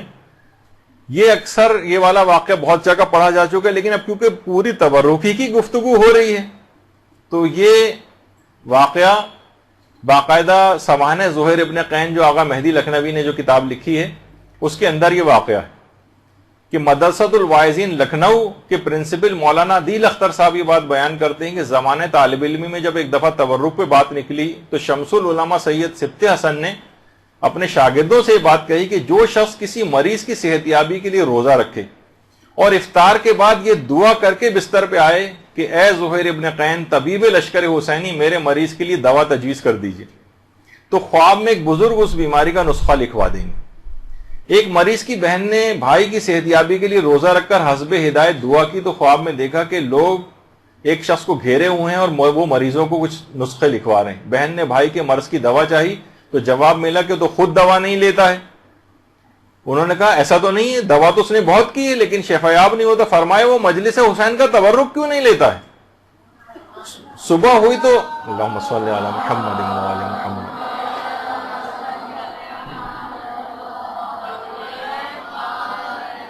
صبح ہوئی تو خاتون نے واقعہ بھائی کو بیان کیا. بھائی نے تسلیم کیا کہ بے شک بعض اوقات میں رش کی وجہ سے مجلس سے نکلتے وقت تبرک نہیں لیتا تھا مگر اب ایسا نہیں ہوگا. اس کے بعد جو بھی پہلی مجلس اس میں شریک ہو کر اسی مجمع سے زحمت اٹھا کر اسے تبرک حاصل کیا، اسے تناول کیا تو اس کا مرض بالکل جاتا رہا. اللہم صلی علی محمد.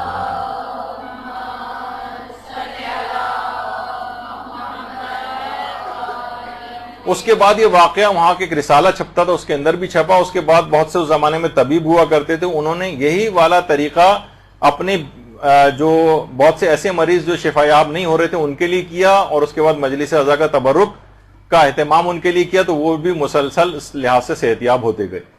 تو بہت اس کے بعد یہ واقعہ جو ہے وہ مشہور بھی ہوا. تو بہرحال دیکھیے یہ ایسی چیزیں ہیں. اور اب اس کی اتنی اہمیت ہے کہ باقاعدہ اسرار الشہادات علامہ دربندی کی کتاب اس میں پہلی جلد کے اندر ایک واقعہ ہے قطیف کی خواتین کی ایک مجلس کا کہ ایک غریب اور مخلص خاتون تھی، ایک مومنہ، اس کے گھر مجلس تھی، لوگوں کی زیادہ تعداد وہاں پر بھی آ گئی. اب وہ بہت پریشان ہوئی کہ میں ان کا انتظام کھانے کا کیسے کروں گی. تو اس قطیف کی اس مجلس میں عورتوں نے باقاعدہ مشاہدہ کیا کہ اچانک سے کچھ نورانی اور ملکوتی خواتین اس محفل کے اندر آ گئیں.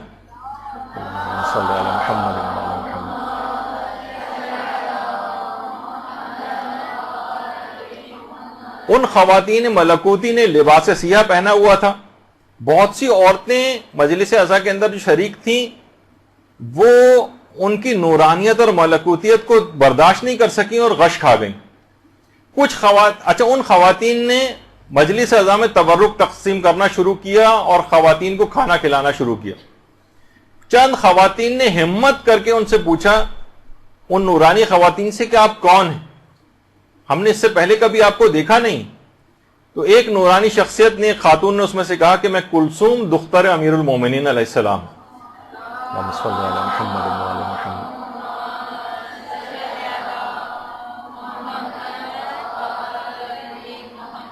اور وہ جو تمہارے سامنے دوسری خاتون ہے وہ زینب بنت علی سلام اللہ علیہ ہیں. اور وہ جو تو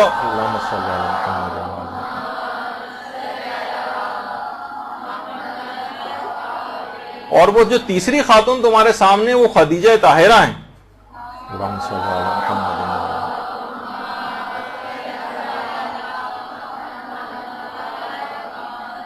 اور وہ چوتھی خاتون جن کا نور زمین و آسمان سے ساطع ہو رہا ہے، اور یہ وہی ہیں جن کے نور سے چاند اور سورج اور ستارے روشن ہوتے ہیں.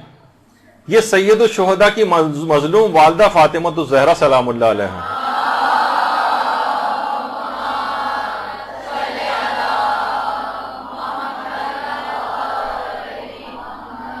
ہم اس مجلس میں اس وجہ سے آئے ہیں تاکہ ہم تمہیں اس سے شرمندگی سے بچائیں اور تبرک ہم خود تقسیم کریں. باقاعدہ اسرار الشہاد اکثیر العبادات فی اسرار الشہادات میں علامہ دربندی نے اس کی پہلی جلد کے اندر اس واقعے کو لکھا.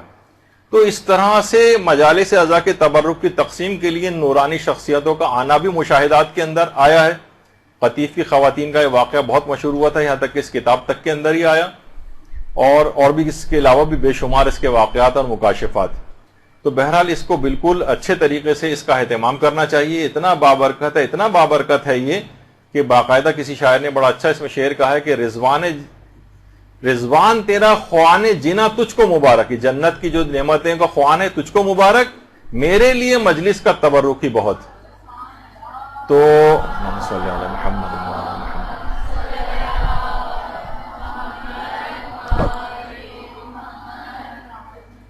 تو یہاں پر ہم اپنی گفتگو اختتام کرتے ہیں. اس میں جتنے بھی فقہی احکام تھے، جتنے اخلاقی باتیں تھیں، جتنی صحت کے اعتبار سے چیزیں تھیں، جتنے اعتراضات اس سلسلے میں تھے، آپ نے مشاہدہ کیے کہ تاکہ آپ کے سامنے سب دلائل آ جائیں. اور کبھی کوئی اس سلسلے میں کسی بھی قسم کی کمی کا کوئی نعرہ لگائے، اس کا کوئی متبادل آپ کے سامنے پیش کرے، تو آپ تمام دلائل کے ساتھ اس کو جواب دیں کہ علماء اور مراجع اور مجتہدین نے اسی کی تاکید کی ہے. اس میں جتنی زیادہ اس کے اندر کوششیں کی جائیں، کتنا زیادہ اس کا اہتمام کیا جائے، اس کے اندر کوئی اسراف نہیں ہے. اور اگر کچھ بچ جائے تو لوگوں کے اندر تقسیم کرنے کا اہتمام کرنا چاہیے. تو گفتگو یہاں پر اختتام پذیر ہوتی ہے. انشاءاللہ ایک کلاس مسائل عزاداری کے سلسلے میں فقہی مسائل کے حوالے سے ایک آگے اور بھی ہوگی اگلے ہفتے.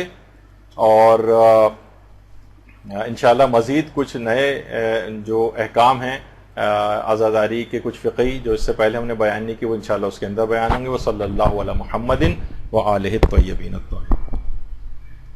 برحمتك يا أرحم الراحمين وصلى الله على محمد وآله الطاهرين.